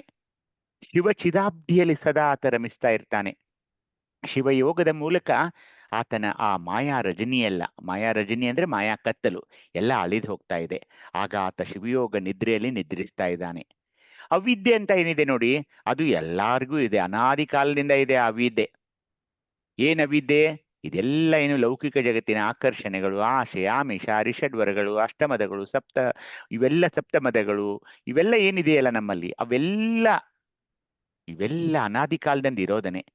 ಜೀವನು ಏನಾಗಿದೆ, ನಾವು ಹುಟ್ಟಿ ಬಂದ ನಂತರ ಅವಿದ್ಯೆ ಸಂಬಂಧಿಗನಾಗಿನೇ ಇರ್ತೀವಿ ನಾವು. ನಮ್ಮಲ್ಲಿರುವ ದೇಹೇಂದ್ರಾದಿಗಳು ಸಹ ಅವಿದ್ಯೆಯ ಸ್ವರೂಪಗಳೇ. ಆದರೂ ಈ ಅವಿದ್ಯೆಯು ನಾಶವುಳ್ಳದ್ದು. ಹೇಗೆ? ಶಿವಯೋಗದ ಮೂಲಕ ಅದನ್ನು ನಾಶ ಮಾಡ್ಬೇಕು ನಾವು. ಪರವಸ್ತುವನ್ನು ಸಾಕ್ಷಾತ್ಕರಿಸುವ ಶಿವಯೋಗ ಜ್ಞಾನವು ಸಾಧಕನಲ್ಲಿ ದೃಢಗೊಂಡರೆ ಆ ಅನಾದಿ ಮಾಯೆ ಅಥವಾ ಅವಿದ್ಯೆ ನಾಶವಾಗೋದು ಖಂಡಿತ. ಅದು ನಾಶವಾದ ನಂತರ ಏನಾಗ್ತಾ ಇದೆ? ಶಿವಯೋಗಿಯು ನಿರುಪಾಧಿಕ ಪರಮಾನಂದವನ್ನ ಪಡಿತಾ ಇದ್ದಾನೆ. ಈ ಆನಂದವು ಇಂದ್ರಿಯಜನ್ಯ ವಿಕಯಾಶ್ರಿತವಾದದ್ದಲ್ಲ. ಈಗ ಕಣ್ಣಿನ ನೋಡಿದ ಸುಂದರವಾಗಿತ್ತು, ಈ ತರದ್ದಲ್ಲ. ಲೌಕಿಕ ಜಗತ್ತಿನ ಒಂದು ಸಂತೋಷ ಅಥವಾ ಆನಂದ ಅಲ್ಲ. ಲೌಕಿಕ ಪ್ರಪಂಚದಲ್ಲಿ ಅರಸುವ ಮಾಯಿಕ ಸುಖವಲ್ಲ. ಇದು ಹೃದಯದಲ್ಲಿ ಇಳಿದು ಬರುವ ಶಿವಾನಂದವಿದು. ಇಂತಹ ಆನಂದವುಳ್ಳವನೇ ಜ್ಞಾನಪಾದೋದಕ ಸ್ಥಳಿ. ಅಖಂಡ ಶಿವಾನಂದ ಜ್ಯೋತಿಯನ್ನ ಸಾಕ್ಷಾತ್ಕರಿಸಿಕೊಂಡ ಶಿವಯೋಗಿಗೆ ಪ್ರಸಾದವಾಗಿ ಅಖಂಡಾನಂದವಾದ ಶಿವಾನಂದ ಹೇಗೆ ಸಿಗ್ತಾ ಇದೆ? ಇಷ್ಟಲಿಂಗ ಪೂಜೆಯಲ್ಲಿ ಸಿಗ್ತಾ ಇದೆ. ಆತನ ಆ ಆನಂದಕ್ಕೆ, ಆ ಶಿವ ಸೌಖ್ಯಕ್ಕೆ ಸಾಟಿಯಾದ ಬೇರೆ ಯಾವ ಸುಖವೂ ಇಲ್ಲ. ಅದನ್ನ ಜ್ಞಾನಪಾದೋದಕ ಸ್ಥಳಿಯು ದಿನನಿತ್ಯ ಇಷ್ಟಲಿಂಗ ಪೂಜೆ ಮಾಡೋದ್ರಿಂದ, ಶಿವ ಯೋಗದಿಂದ ಪಡೆಯುತ್ತಾನೆ ಅನ್ನೋದನ್ನ ನಾವು ನೋಡಿಕೊಳ್ಳಬೇಕು. ತಾಯಿ ನೀಲಮ್ಮ ತಾಯಿಯವರು, ನೀಲಾಂಬಿಕಾ ತಾಯಿಯವರು, ನಮ್ಮ ಗುರುಮಾತೆಯವರು, ಅವರು ಒಂದು ವಚನದೊಂದಿಗೆ ಬರ್ತಾ ಇದ್ದಾರೆ. ಓದಿ ನೋಡೋಣ. ಮನದ ಮಧ್ಯದ ಓಂ ಶ್ರೀ ಗುರು ಮನದ ಬಸವಲಿಂಗಾಯ ನಮಃ. ನೀಲಮ್ಮ ಮನದ ತಾಯಿಯವರು ಮಧ್ಯದ ಮೂರ್ತಿಯರಿದು ಆ ಮೂರ್ತಿಯು ಇರುವನರಿದು ಶಿವಸೂತ್ರಿಯಾದೆನಯ್ಯ. ಶಿವಸುಖ ಸಂಪದ ಕಂಡು ಪ್ರಣವಾಕಾರವ ನಿರವಯವ ಮಾಡಿಯಾನು ಬದುಕಿದನಯ್ಯ ಸಂಗಯ್ಯ. ಸಮಗ್ರ ವಚನ ಸಂಪುಟ 5 ವಚನದ ಸಂಖ್ಯೆ 1626. ಸರ್ವರಿಗೂ ಶರಣು ಶರಣಾರ್ಥಿಗಳು. ಶರಣು ಅಕ್ಕ. ನೋಡಿ, ಶಿವಯೋಗದಲ್ಲಿ ತನ್ನ ಮನದ ಮಧ್ಯದಲ್ಲಿರುವ ಪರಮನ ನೆಲೆಯನ್ನು ನಾವು ಅರಿಬೇಕಾಗ್ತಾ ಇದೆ. ಹೇಗೆ? ಇಷ್ಟಲಿಂಗದ ಮೂಲಕ. ತನ್ನೊಳಗೆ ಆ ಶಿವ ಪ್ರತಿಮೆಯ ಇರುವನ್ನು ಅರಿತು ಶಿವಸೂತ್ರಿಯಾದೆನೆಂದು ನಮ್ಮ ನೀಲಮ್ಮ ತಾಯಿ ಹೇಳ್ತಿದ್ದಾರೆ. ಮನದ ಮಧ್ಯದ ಮೂರ್ತಿಯನ್ನರಿದು ಅಂದ್ರೆ ಪ್ರಾಣಲಿಂಗ, ಆ ಮೂರ್ತಿಯ ಇರವನರಿದು ಶಿವಸೂತ್ರಿಯಾದೆನಯ್ಯ. ಶಿವಸೂತ್ರಿಯಾದೆನಯ್ಯ. ಆ ಶಿವಯೋಗದಲ್ಲಿ ಶಿವಸುಖ ಸಂಪದನವನ್ನು ಕಂಡು ಪ್ರಣವಾಕಾರದ ಜೀವಾತ್ಮನನ್ನು ನಿರವಯನಾದ ಪರಮಾತ್ಮನನ್ನಾಗಿ ಮಾಡಿ ಬದುಕಿದೇನು ಅಂತ ತಾಯಿ ಹೇಳ್ತಾ ಇದ್ದಾರೆ. ಅರ್ಥ ಮಾಡಿಕೊಳ್ಳಬೇಕು. ದಿನನಿತ್ಯ ಇಷ್ಟಲಿಂಗ ಪೂಜೆಯಲ್ಲಿ ನಮಗೆ ಸಿಗ್ತಾ ಇದೆಯಲ್ಲ, ಪ್ರಣವಾಕಾರವ ನಿರವಯವ ಮಾಡಿದೆನು.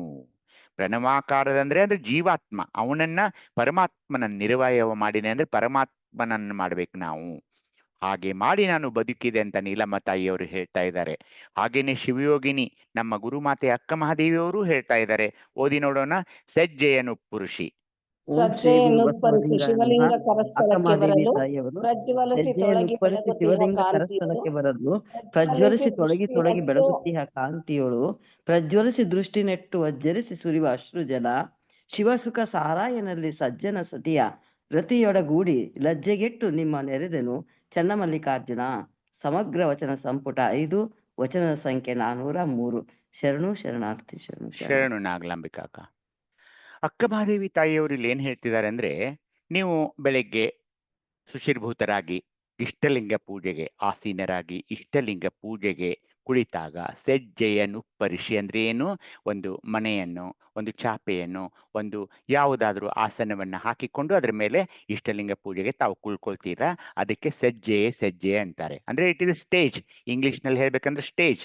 ಹಾಗೇನೆ ನಾವು ನೆಲಕ್ಕೆ ಕೂತ್ಕೊಳ್ಳಲ್ಲ, ಏನಾದ್ರೂ ಹಾಸ್ಕೊಳ್ತೀನಿ. ಸಜ್ಜೆಯನ್ನುಪ್ಪರಿಸಿ ಯೂಸ್ವಲಿ ಮನೆ ಹಾಕೊಳ್ತಾರೆ, ಕಟ್ಟಿಗೆಯ ಮನೆ ಇರ್ತಾವಲ್ಲ, ಮನೆ ಮೇಲೆ ಕೂತ್ಕೊಳ್ತಾರೆ. ಅದಕ್ಕೆ ಅದನ್ನೇ ಏನಂದ್ರು, ಸಜ್ಜೆಯನ್ನುಪ್ಪರಿಸಿ ಇಷ್ಟಲಿಂಗ ಪೂಜೆಗೆ ಕುಳಿತಾಗ ದೇಹಕ್ಕೆ ಎತ್ತರವಾಗಿ ಹೃದಯಕ್ಕೆ ಸನಿಹವಾಗಿ ನಮ್ಮ ಕರಸ್ಥಲಕ್ಕೆ ಶಿವಲಿಂಗವೇ ಇಷ್ಟಲಿಂಗವಾಗಿ ಬರಲು ಆ ಶಿವ ಬೆಳಕು ಪ್ರಜ್ವಲಿಸಿ ಬೆಳಗುತ್ತಿರಲು ಆ ದೇದೀಪ್ಯಮಾನವಾಗಿ ಬೆಳಗುತ್ತಿರುವ ಶಿವಪ್ರಕಾಶದಲ್ಲಿ ಲಿಂಗ ನಿರೀಕ್ಷೆಯಲ್ಲಿ ಒತ್ತರಿಸಿ ಸುರಿಯುವ ಕಂಗುಳಾಶ್ರಯಗಳಲ್ಲಿ ಅಂದ್ರೆ ಕಂಬಣಿಯಲ್ಲಿ ಶಿವಸುಖದ ಅನುಭೂತಿಯಲ್ಲಿ ಸಜ್ಜನ ಸತಿಯಾಗಿ ಲಿಂಗ ಪತಿಯಾಗಿ ಯಾವುದೇ ನಾಚಿಕೆ ಸಂಕೋಚಗಳಿಲ್ಲದೆ ಸಮರತಿಯಲ್ಲೇ ತೊಡಗಿದೆನು ಅಂತ ಗುರುಮಾತೆಯವರ ವಚನ ಶಿವಸುಖಕ್ಕಾಗಿ ಜ್ಞಾನ ಪಾದೋದಕ ಸ್ಥಳೀಯ ಇಷ್ಟಲಿಂಗಾರ್ಚನೆಯ ಪರಮ ನಿಷ್ಠೆಯನ್ನು ಬಿಂಬಿಸ್ತಾ ಇದೆ.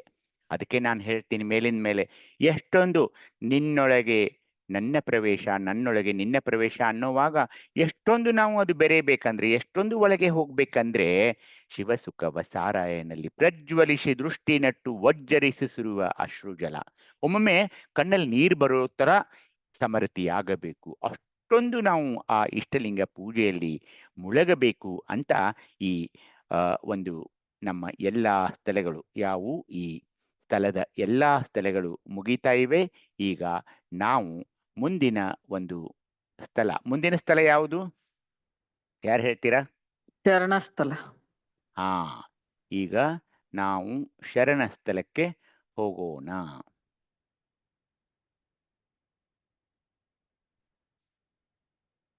ಈ ಶರಣ ಸ್ಥಳದಲ್ಲಿರುವ ಲಿಂಗ ಯಾವುದು?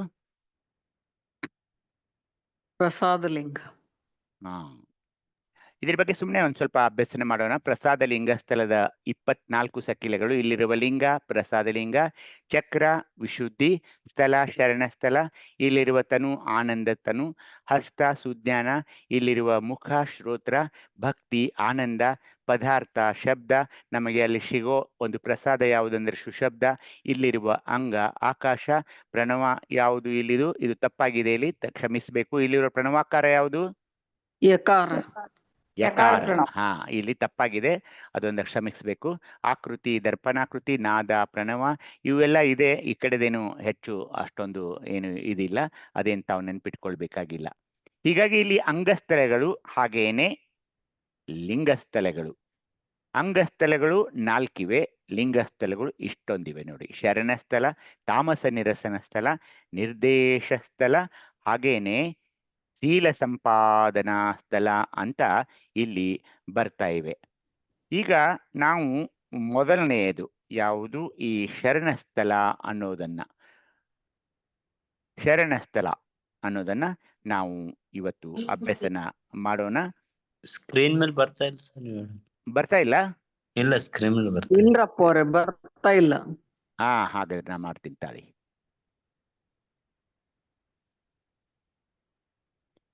ಈಗ ನೋಡಿ, ಬರ್ತಾ ಇದೆಯಾ? ಈಗ ಬಂತ್ರಪ್ಪ. ಇಲ್ಲಿಯ ಒಂದು ಮೊದಲ ಅಂಗಸ್ಥಳ ನಾವು ನೋಡೋಣ.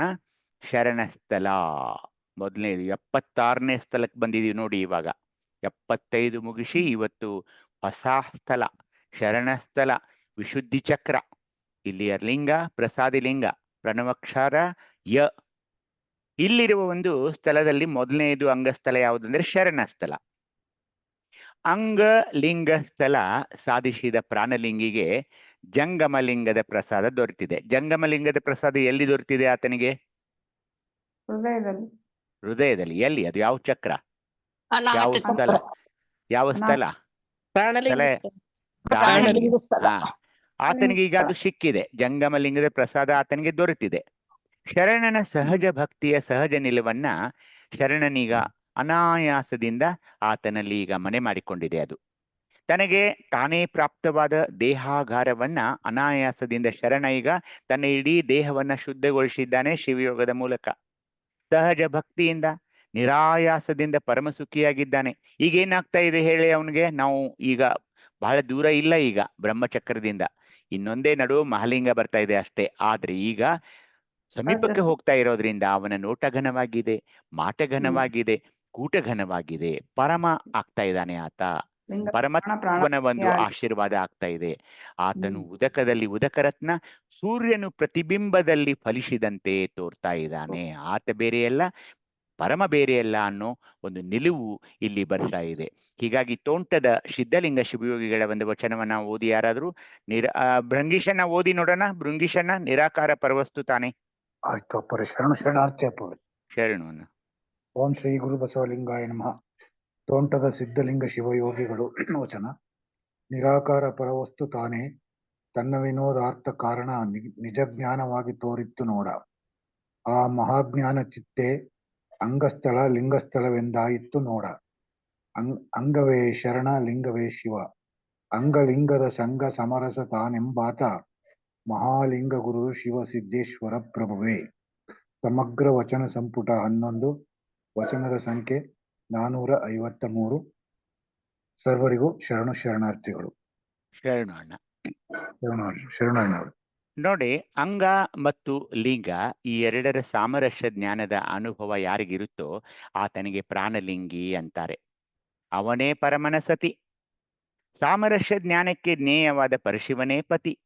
ಸತಿಸ್ಥಾನದ ಪ್ರಾಣಲಿಂಗ ಸ್ಥಳಿಯು ತನ್ನ ಪತಿಯಾದ ದೇವನಲ್ಲಿ ತನ್ನ ಸರ್ವಸ್ವವನ್ನ ಸಮರ್ಪಿಸಿ ಶರಣು ಹೋಗಿದ್ದರಿಂದ ಶರಣನೆನಿಸುತ್ತಾನೆ.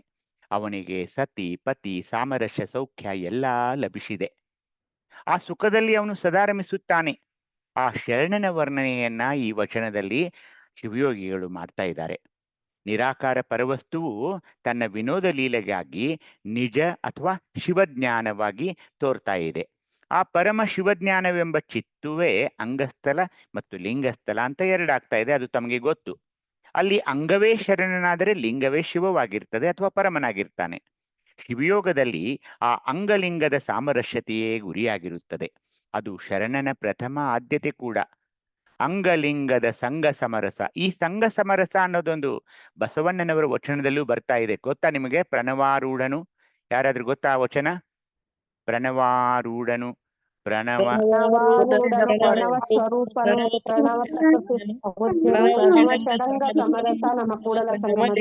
ಹಾ ನಮ್ಮ ಅಂಗಲಿಂಗದ ಸಮರಸ ತಾನೆಂಬಾತ ಅದು ಈ ವಚನದಲ್ಲಿ. ಅಂದ್ರೆ ನಾನೇನ್ ಹೇಳ್ಬೇಕಾಗಿತ್ತಂದ್ರೆ ಶರಣರ ವಚನಗಳು ಅಲ್ಲಿ ಇಲ್ಲಿ ಹೀಗನ್ಸುತ್ತೆ, ಶಬ್ದಗಳು ಬೇರೆ ಆಗಿರಬಹುದು, ಆದ್ರೆ ಆ ಶಬ್ದಗಳು ನೋಡಿ ಅಲ್ಲಿ ಸಂಘ ಸಮರಸ ನಮ್ಮ ಗುರುದೇವರು ಈಗಾಗಲೇ ನಾವು ಅದನ್ನ ಇಷ್ಟಲಿಂಗ ಪೂಜೆಯಲ್ಲಿ ಹೇಳೋ ವಚನ, ಅದನ್ನು ಪ್ರಣವಾರುಣನು ಪ್ರಣವ ಸೌಜ್ಞನು ಅದನ್ನ ಹೇಳ್ತೀವಿ, ಅಲ್ಲೂ ಸಹ ಸಂಘ ಸಮರಸ ಬರ್ತಾ ಇದೆ. ಅಂಗಲಿಂಗದ ಸಂಘ ಸಮರಸ ತಾನೆಂಬಾತ. ಹೀಗಾಗಿ ಅಂಗಲಿಂಗದ ಸಾಮರಸ್ಯತೆಯೇ ನಮ್ಮ ಶಿವಯೋಗದ ಗುರಿಯಾಗಿದೆ, ಅದು ತಮಗೆ ಗೊತ್ತು. ಅದನ್ನು ಮತ್ತೆ ಹೇಳ್ತಾರೆ ಅವರು, ಲಿಂಗವೇ ಪತಿಯಾಗಿ ತಾನೇ ಸತಿಯಾಗಿ. ಓದಿ ನೋಡೋಣ ತೋಂಟದ ಸಿದ್ಧಲಿಂಗ ಶಿವಯೋಗಿಗಳ ವಚನ ಇನ್ನೊಂದು. ಲಿಂಗವೇ ಪತಿಯಾಗಿ ತಾನೇ ಸತಿಯಾಗಿ ಅನ್ಯವನರಿಯದೆ ಪಂಚೇಂದ್ರಿಯ ರಹಿತನಾಗಿ ತೆರೆಹಿಲ್ಲದರುಹು ತಾನಾಗಿ ನೆರೆ ಹರಿವಿನೊಳು ನಿಬ್ಬೆರೆಗಾಗಿ ಹೃದಯ ಕಮಲ ಮಧ್ಯದಲ್ಲಿ ಪರಮೇಶ್ವರನೊಳಗಣ ಸಮರಸ ಸ್ನೇಹವರಿಸಿ ಅಗಲದಿಪ್ಪದೀಗ ಶರಣಸ್ಥಳವಿದೆಂಬೆನಯ್ಯ ಮಹಾಲಿಂಗ ಗುರು ಶಿವಸಿದ್ದೇಶ್ವರ ಪ್ರಭುವೆ. ಸಮಗ್ರ ವಚನ ಸಂಪುಟ 11, ವಚನದ ಸಂಖ್ಯೆ 443. ಸರ್ವರಿಗೂ ಶರಣಾರ್ಥಿಗಳು. ನೋಡಿ, ಈ ಪತಿವ್ರತೆ ಪ್ರತಿವ್ರತೆ ಅಂದ್ರೇನು? ಅವಳು ತನ್ನ ಪತಿಯನ್ನ ಬಹಳ ಪ್ರೇಮದಿಂದ ಅಪಾರ ಭಕ್ತಿಯಿಂದ ಭಾವ ತುಂಬಿ ಸೇವಿಸ್ತಾಳೆ, ಸೇವೆ ಮಾಡ್ತಾಳೆ, ಪತಿಯೇ ಪರದೈವ ಅಂತ ತಿಳ್ಕೊಂಡಿರ್ತಾಳೆ. ಹಾಗೇನೆ ಶರಣನು ತನ್ನನ್ನು ಸತಿ ಅಂತ ಭಾವಿಸಿ ಆ ಶಿವನನ್ನ ಪರಮನನ್ನ ಪತಿ ಎಂದು ಭಾವಿಸಿ ಅನನ್ಯ ಭಕ್ತಿಯಿಂದ ಅರ್ಚಿಸ್ಬೇಕಾ ಇದೆ. ಈ ಶಿವಯೋಗದಲ್ಲಿ ನಡೀತಾ ಇರೋದು ಅದೇ. ವಿಶ್ವಕ್ಕೆಲ್ಲ, ಇಡೀ ವಿಶ್ವಕ್ಕೆಲ್ಲ ಆತನೇ ಆಧಾರವೆಂದು ತಿಳಿದು ಆತನನ್ನೇ ಇಷ್ಟಲಿಂಗದಲ್ಲಿ ದಿನನಿತ್ಯ ದೃಷ್ಟಿಸಿ ಸ್ಪರ್ಶಿಸಿ ಸಮರತಿ ಪಡಿತಾನೆ. ದೃಷ್ಟಿಸಿ ಸ್ಪರ್ಶಿಸಿ ಅಂದ್ರೇನು? ನಾವು ಕಣ್ಣಿನಿಂದ ನೋಡ್ತೀವಿ, ನಮ್ಮ ಕರಹಸ್ತದಲ್ಲಿ ನನ್ನ ಮತ್ತು ಅವನ ನಡುವೆ ಆ ಸ್ಪರ್ಶ ಆಗ್ತಾ ಇದೆ. ನಾನಿಬ್ರು ಏನಾಗ್ತಾ ಇವಿ? ಸಮರತಿಯಲ್ಲಿ, ಲಿಂಗ ಅಂಗ ಸಮರತಿಯಲ್ಲಿ ನಾವು ಹೋಗ್ತಾ ಇದ್ದೀವಿ. ಶಿವ ಸಮರತಿಯಿಂದ ಅಖಂಡಾನಂದ ಆತ ಪಡಿತಾ ಇದ್ದಾನೆ. ಈಗೇನಾಗ್ತಾ ಇದೆ ಹೇಳಿ? ನಾವು ವಿಶುದ್ಧಿ ಚಕ್ರದಲ್ಲಿರುವ ಈ ಪ್ರಸಾದ ಲಿಂಗಕ್ಕೆ ಬಂದು ನಮಃ ಶಿವಾಯ ತನಕ ಬಂದಿದ್ದೀವಿ. ಹೇಗಾಗ್ತಾ ಇದೀವಿ ಅಂದ್ರೆ ಶಿವನನ್ನು ನಮಗೆ ಈಗಾಗಲೋಕ್ಕಾಗೋಲ್ಲ. ಹೀಗಾಗಿ ಇದು ಶರಣಸ್ಥಳ. ಹೀಗಾಗಿ ಇಲ್ಲಿ ಏನಾಗ್ತಾ ಇದೆ ಅಂದ್ರೆ ಶಿವಶಕ್ತಿ ಸಂಪುಟ. ನಾನು, ನನ್ನ ಲಿಂಗ, ಭಕ್ತಿ, ಶಕ್ತಿಗಳು ಎಲ್ಲ ಕೂಡಿ ಒಂದು ಶಿವಶಕ್ತಿ ಸಂಪುಟ ಇಲ್ಲಿ ನಿರ್ಮಾಣವಾಗ್ತಾ ಇದೆ. ಅದನ್ನ ಆ ಶಿವಶಕ್ತಿ ಸಂಪುಟ ಹೇಗೆ ಅಂತ ಮತ್ತೆ ನಮ್ಮ ಅಲ್ಲಮ ಪ್ರಭುದೇವರು ಹೇಳ್ತಾ ಇದ್ದಾರೆ. ಓದಿ ನೋಡೋಣ. ಯಾರಾದ್ರೂ? ಶಿವಶಕ್ತಿ ಸಂಪುಟ ಶಿವನ ಚೈತನ್ಯಾತ್ಮಕನ ಶಕ್ತಿಯೇ ಚಿತ್ತು ಇಂತು ಚೈತನ್ಯಾತ್ಮಕನ ಚಿತ್ ಸ್ವರೂಪನೆಂದರಿಯಬಲ್ಲಡೆ ಆತನೇ ಶರಣ ಗುಹೇಶ್ವರ. ಸಮಗ್ರ ವಚನ ಸಂಪುಟ 2, ವಚನದ ಸಂಖ್ಯೆ 589. ಅವಕಾಶ ಕೊಟ್ಟಿದ್ದಕ್ಕಾಗಿ ಶರಣಾರ್ಥಿಗಳು. ಶರಣು ಶಾಂತಲೆಕ್ಕ. ಇಲ್ಲಿ ನೋಡಿ, ಈ ಶಿವಶಕ್ತಿ ಸಂಪುಟ ಅಂತ ಒಂದು ಶಬ್ದ, ನೀವು ಇಲ್ಲಿ 3 ಶಬ್ದ ಇದೆ: ಶಿವ, ಶಕ್ತಿ ಮತ್ತು ಸಂಪುಟ. ಶಿವ ಅಂದ್ರೆ ಏನು? ಅದೊಂದು ಚೈತನ್ಯಾತ್ಮಕ ಪರವಸ್ತು, ಅದು ತಮ್ಗೆ ಗೊತ್ತಿದೆ. ಅದು ಕೇವಲ ಅರಿವಿನ ಅನಂತ ಅಸ್ತಿತ್ವ, ಕುರುಹಿಟ್ಟು ವರ್ಣಿಸಲಕ್ಕಾಗದ ಒಂದು ಚಿತ್ ಬಯಲು. ಅದು ಹಾಗಿದೆ, ಹೀಗಿದೆ, ಇಷ್ಟಿದೆ, ಇಷ್ಟು ಮೀಟರ್ ಇದೆ, ಇಷ್ಟು ಎತ್ತರ ಇದೆ, ಇಷ್ಟು ಗಿಡ್ಡಿದೆ, ಇದೇನು ಹೇಳೋಕ್ಕಾಗಲ್ಲ. ಯಾಕೆ? ಅದೊಂದು ಕುರುಹಿಟ್ಟು ವರ್ಣಿಸಕ್ಕಾಗದ ಒಂದು ಚಿತ್ ಬಯಲಾಗಿದೆ. ಯಾವುದು? ಶಿವ, ಪರಮ, ಬ್ರಹ್ಮ, ಅನೇಕ ಹೆಸರುಗಳಿವೆ. ಈ ಶಕ್ತಿ ಅಂದ್ರೆ ಏನು? ಅದೊಂದು ಚಿತ್ತು. ಏನ್ ಚಿತ್ತು? ಕಳೆ ಅಥವಾ ಪ್ರಭೆ. ಆ ಪ್ರಭೆ, ಚಿತ್ ಬೆಳಗು ಅಸಾಮಾನ್ಯವಾದದ್ದು. ವಿಶ್ವದ ಅಭಿವ್ಯಕ್ತಿಗೆ, ಎಲ್ಲಾ ಜೀವಾತ್ಮರ ತೋರಿಕೆಗೆ ಈ ಈ ಈ ಚಿತ್ತೇ ಕಾರಣ. ವಿಶ್ವದಲ್ಲೆಲ್ಲ ಕಂಡುಬರುವ ಕ್ರಿಯಾಶಕ್ತಿ, ಜ್ಞಾನಶಕ್ತಿ, ಇಚ್ಛಾಶಕ್ತಿಗಳು ಈ ಚಿತ್ತುವಿನ ವಿವಿಧ ಕೃತಿಗಳಾಗಿವೆ ಅಥವಾ ವಿವಿಧ ರೂಪಗಳಾಗಿವೆ. ಸ್ಥೂಲ ಸೂಕ್ಷ್ಮವಾದ ವಿಶ್ವವೆಲ್ಲ ಈ ಶಕ್ತಿಯ ವಿಕಾಸವೇ ಅಂತ ನಾವು ನೆನ್ಪಿಟ್ಕೊಳ್ಬೇಕು. ಆ ಶಕ್ತಿಗಳನ್ನ ನಮ್ಮಲ್ಲಿ ತುಂಬಿದ್ರು. ಎಲ್ಲೆಲ್ಲಿ ತುಂಬಿದ್ರು ಹೇಳಿ ನೋಡೋಣ. ಯಾರಾದ್ರೂ ಕ್ರಿಯಾಶಕ್ತಿಯನ್ನು ಎಲ್ಲಿ ತುಂಬಿದ್ರು? ಭಕ್ತ ಸ್ಥಳದಲ್ಲಿ. ಜ್ಞಾನಶಕ್ತಿಯನ್ನ ಮಹೇಶ್ವರ ಸ್ಥಳದಲ್ಲಿ. ಇಚ್ಛಾಶಕ್ತಿಯನ್ನ ಪ್ರಸಾದಿ ಸ್ಥಳದಲ್ಲಿ. ಈಗ ಶಿವ ಮುಗೀತು, ಶಕ್ತಿ ಮುಗೀತು. ಇನ್ನು ಸಂಪುಟ ಅಂದ್ರೆ ಸಂಬಂಧ. ಯಾರ ಸಂಬಂಧ? ಅಂಗ ಮತ್ತು ಲಿಂಗದ ನಡುವಿನ ಸಂಬಂಧ. ಆ ಸಂಬಂಧ ಹೇಗಿದೆ? ಅದು ಅಗಲುವ ಸಂಬಂಧ ಅಲ್ಲ ರೀ, ಅದು ಸಗಲುವ ಸಂಬಂಧ ಅಲ್ಲ, ಕೂಡುವ ಸಂಬಂಧವೂ ಅಲ್ವೇ ಅಲ್ಲ. ಎಂದೆಂದಿಗೂ ನಿರಂತರವಾಗಿರುವ ಅನುಬಂಧ. ಚಿತ್ ಸ್ವರೂಪವನೆಂದರಿಯಬಲ್ಲಡೆ ಆತನೇ ಶರಣಾಗುಯೇಶ್ವರ. ನಾವು ಕೂಡಿದೆವು, ನಾವು ಬೇರಾದೆವು, ನಾವು ಮತ್ತೆ ಎಂದು ಏನೂ ಇಲ್ಲ. ಅಲ್ಲಿ ಏನಂದ್ರೆ ಅದೊಂದು ನಿರಂತರವಾಗಿರುವ ಅಂಗ ಮತ್ತು ಲಿಂಗದ ಸಂಬಂಧವನ್ನ ನಮ್ಮ ಶರಣರು ಸಂಪುಟ ಅಂತ ಕರೆದ್ರು. ಶಿವ ಶಕ್ತಿ ಸಂಪುಟ, ಶಿವಶಕ್ತಿ ಸಂಪುಟವೆಂದೆಂಬುದನ್ನು ನಾನು ಹೇಳ್ತೀನಿ ಬನ್ನಿ ಅಂತ ಕರೆದು ಏನ್ ಹೇಳ್ತಿದ್ದಾರೆ, ಶಿವನೇ ಚೈತನ್ಯಾತ್ಮಕನು, ಶಕ್ತಿಯೇ ಚಿತ್ತು. ತಾವು ಆ ಶಕ್ತಿಗಳನ್ನ ಇದಾಗೆ ನೋಡಿದ್ರಿ. ಎಂತೂ ಚೈತನ್ಯಾತ್ಮಕನೇ ಚಿತ್ ಸ್ವರೂಪನೆಂದರಿಯಬಲ್ಲಡೆ ಅಂದ್ರೆ ನನ್ನಲ್ಲಿ ಆತ ಇದ್ದಾನೆ. ಶಿವ ಶಕ್ತಿ ಸಂಪುಟ. ಹೀಗೆ ಈ ಚೈತನ್ಯಾತ್ಮಕನಾದ ಶಿವನೇ ಏನಾಗ್ತಾ ಇದ್ದಾನೆ ಈಗ, ಚಿತ್ ಸ್ವರೂಪಿಯಾದ ಶಕ್ತಿ. ಶಿವ ಹಾಗೂ ಚಿತ್ ಶಕ್ತಿಯರು ಯಾವಾಗಲೂ ಆತರು ಅವರು ನಿತ್ಯ ಪ್ರಾಜ್ಞರು, ಅಭಿನ್ನರು, ಪರಮ ಪವಿತ್ರರು, ಅಖಂಡಿತರು, ಅಚ್ಯುತರು, ಅದ್ವಯರು, ಇವೆಲ್ಲ ಶಬ್ದಗಳನ್ನ ಹೇಳ್ತಾ ಹೋಗ್ತಾರೆ. ಇದೇ ಶಿವಶಕ್ತಿ ಸಂಪುಟ. ಇದನ್ನ ಅರಿಬೇಕು ನಾವು. ಶಿವಯೋಗದಲ್ಲಿ ಇದನ್ನ ಅರಿಬೇಕು. ಯಾಕೆ? ನಾವು ಶಿವಶಕ್ತಿ ಸಂಪುಟದ ಒಂದು ಉದಾಹರಣೆಯೇ ಆಗಿದ್ದೇವೆ. ಯಾಕೆ? ದಿನನಿತ್ಯ ಇಷ್ಟಲಿಂಗ ಪೂಜೆನೆಯನ್ನ ಮಾಡ್ಕೊಳ್ತಾ ಇರೋದ್ರಿಂದ. ಈಗ ತನ್ನ ಬಾಹ್ಯಾಂತರ ಜಗತ್ತಿನಲ್ಲಿ ಶರಣನು ಕಾಣುವುದು ಬರೀ ಜಡವಸ್ತುಗಳನ್ನೆಲ್ಲ, ಜಡಭಾವನೆಗಳನ್ನೆಲ್ಲ. ಆತ ಕಾಣುವುದು ಕೇವಲ ಈ ಶಿವಶಕ್ತಿ ಸಂಪುಟ. ಆ ಎಲ್ಲಾ ಶಕ್ತಿಗಳು ನನಗೀಗ ಒದಗಿ ಬರ್ತಾ ಇದ್ದೇವೆ. ಆದುದರಿಂದ ನನಗೆ ಭವವೂ ಇಲ್ಲ, ಬಂಧನವೂ ಇಲ್ಲ. ಎಲ್ಲವೂ ಶಿವಸ್ವರೂಪ. ಶಿವಾಂಶಿಕನಾಗಿ ಶಿವನಲ್ಲಿಯೇ ಬೆರೆತು ಶಿವ ಸಾಮ್ರಾಜ್ಯದಲ್ಲಿರುವಾಗ ಆತನು ವಿಷಯಗಳತ್ತ ನನಗೆ ಸಾಗೋಕು ಬರೋಲ್ಲ. ಶರಣನು ತನ್ನ ಪರಮನೆಂಬ ಪತಿಯ ಸರ್ವೇಶ್ವರತ್ವವನ್ನು ಅರಿತು ಆತನೇ ತನ್ನ ನಿಜ ಸಂಪದ, ಆತನೇ ನನ್ನ ಪಾವನ ಐಶ್ವರ್ಯ ಎಂದು ದಿನನಿತ್ಯ ಭಜಿಸಿ ಪೂಜಿಸಿ ಇಷ್ಟಲಿಂಗ ಪೂಜೆಯಲ್ಲಿ ಮಾಡ್ತಾ ಮಾಡ್ತಾ ಮಾಡ್ತಾ ಆತನಲ್ಲಿಯೇ ಬೆರೆತಿರುವನು. ಆತ ಎಂದೂ ಅನ್ಯ ಕ್ಷುದ್ರ ದೈವಗಳತ್ತ ಎಳಸನು. ನಾವು ದಿನನಿತ್ಯ ಈಗ ಅದನ್ನು ನೋಡ್ತಾ ಇದ್ದೀವಿ ನಮ್ಮ ಸ್ವಾನುಭವದ ನೆಲೆಯ ವಚನಗಳಲ್ಲಿ, ಗುರುದೇವರ ವಚನಗಳಲ್ಲಿ. ಅನ್ಯ ಕ್ಷುದ್ರ ದೈವಗಳತ್ತ ಎಂದೂ ಎಳಸನು. ಅಖಂಡಾನಂದ ಶಿವನಲ್ಲಿ ಸಾಮರಸ್ಯ ಪಡೆದ ಶರಣನು ಈ ಲೌಕಿಕ ಜಗತ್ತಿನ ವಿಷಯಕ್ಕೆ ಎಳೆಸಿ ನಾಶನಾಗನು. ಅವನು ತನ್ನ ನಿಜ ಸ್ವರೂಪವನ್ನ ಅರಿತು ಈಗ ಶಿವ ಸಾಮರಸ್ಯವನ್ನ ಪಡಿತಾ ಇದ್ದಾನೆ. ಯಾಕೆ? ಈಗ ನಾವು ಪ್ರಸಾದಿ ಲಿಂಗಕ್ಕೆ ಬಂದಿದ್ದೀವಿ.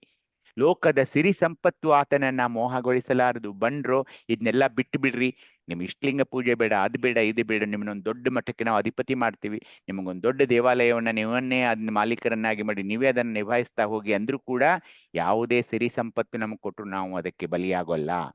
ಕೇವಲ ತನ್ನ ಪರದೈವವಾದ ಪರಶಿವ ಪತಿಯಲ್ಲಿಯೇ ಅಂದ್ರೆ ನನ್ನ ಇಷ್ಟಲಿಂಗದಲ್ಲಿಯೇ ಸದಾ ಸುಖಿಯಾಗಿರ್ತಾನೆ.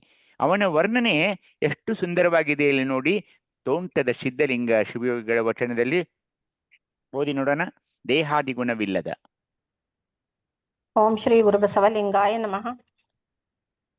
ಜ್ಞಾನ ಜ್ಯೋತಿಯ ಉದಯ. ಅಲ್ಲ ಅಕ್ಕ ಈ ಕಡೆದು ದೇಹಾದಿ ಗುಣವಿಲ್ಲದ ಅಂದ್ರೆ ದೇಹಾದಿ ಗುಣವಿಲ್ಲದ, ಜಾತಿ ವರ್ಣಾಶ್ರಮ ನಾಮ ರೂಪಿಲ್ಲದ, ಜಿಹ್ವಾಲಂಪಟತ್ವವಿಲ್ಲದ, ಮದ ಮೋಹಾದಿಗಳಿಲ್ಲದ, ಮಾಯಾದೇಹದ ಮಲತ್ರಯದ ದುರ್ವಾಸನೆ ಇಲ್ಲದ, ಸಂಘ ಸಂಯೋಗ ಸಂಬಂಧವೆಂಬ ಇಂದ್ರಿಯಗಳ ಬಂಧವಿಲ್ಲದ, ಜ್ಞಾನ ಜ್ಞೇಯವೆಂಬ ತ್ರಿಪುಟಿ ಇಲ್ಲದ, ತ್ರಿಪುಟಿಯ ಮೀರಿ ತ್ರಿಪುಟಿಗೆ ನಿಲುಕದ ಸ್ಥಾನದ ಅರುಹಿನ ಪರಬ್ರಹ್ಮವೇ ಶರಣ ಲಿಂಗ ಕಾಣಿಬೋ.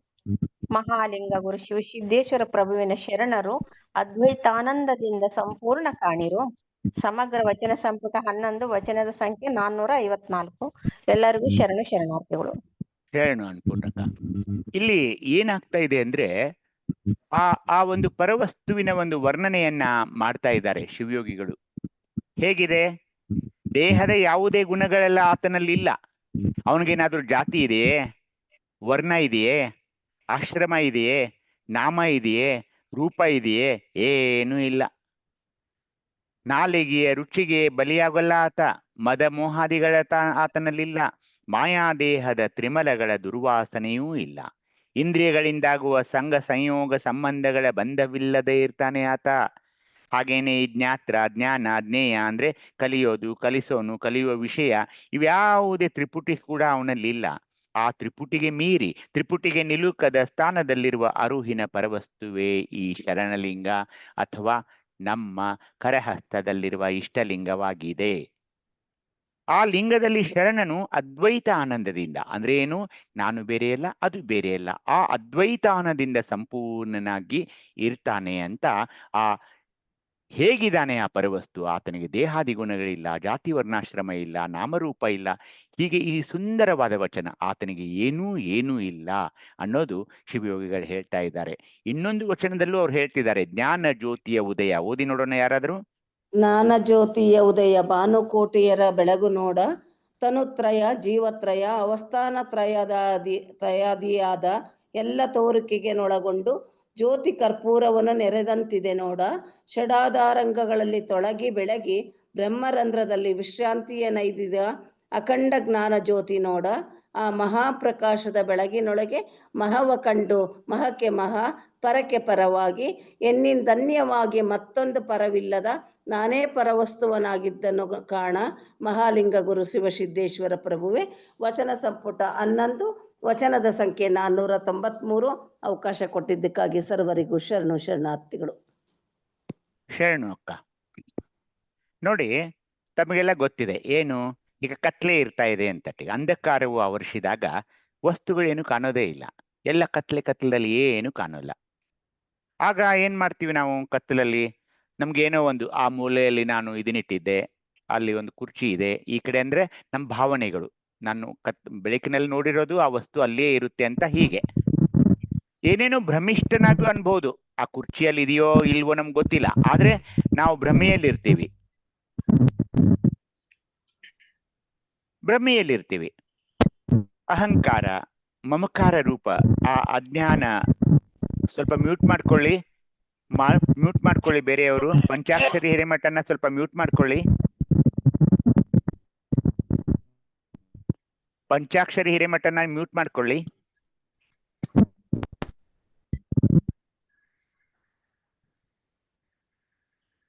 ಹೀಗಾಗಿ ಆ ಕತ್ತಲೆಯಲ್ಲಿ ಏನಾಗ್ತಾ ಇದೆ ಅಂದ್ರೆ ಅಹಂಕಾರ, ಮಮಕಾರ.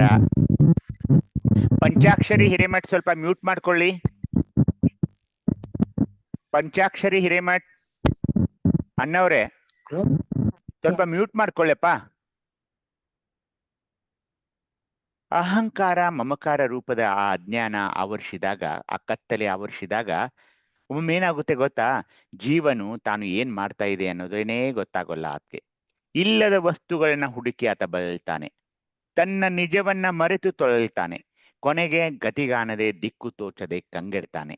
ಮತ್ತೊಮ್ಮೆ ವಿಷಯವನ್ನು ಅನುಸರಿಸಿ ಅದನ್ನ ಹುಡುಕ್ತಾ ಅದೇ ಸುಖವೆಂದು ಸಾಗಿ ಲೌಕಿಕ ಜಗತ್ತಿನಲ್ಲಿ ದುಃಖವನ್ನು ಭೋಗಿಸಿ ಕೊರಗ್ತಾ ಇದ್ದಾನೆ.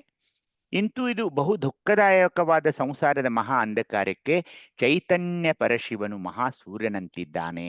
ಅದನ್ನೇ ಈ ವಚನದಲ್ಲಿ ನಮ್ಮ ಶಿವಯೋಗಿಗಳು ಹೇಳ್ತಾ ಇದ್ದಾರೆ. ಏನು? ಶಿವಜ್ಞಾನ ಜ್ಯೋತಿಯು ಉದಯಿಸುತ್ತಿರುವ ಸೂರ್ಯನ ಭಾನು ಕೋಟಿ ಪ್ರಕಾಶದಂತಿರ್ತಾ ಇದೆ. ಯಾವುದು? ಆ ಶಿವಜ್ಞಾನ. ತನುತ್ರಯ ಯಾವುವು?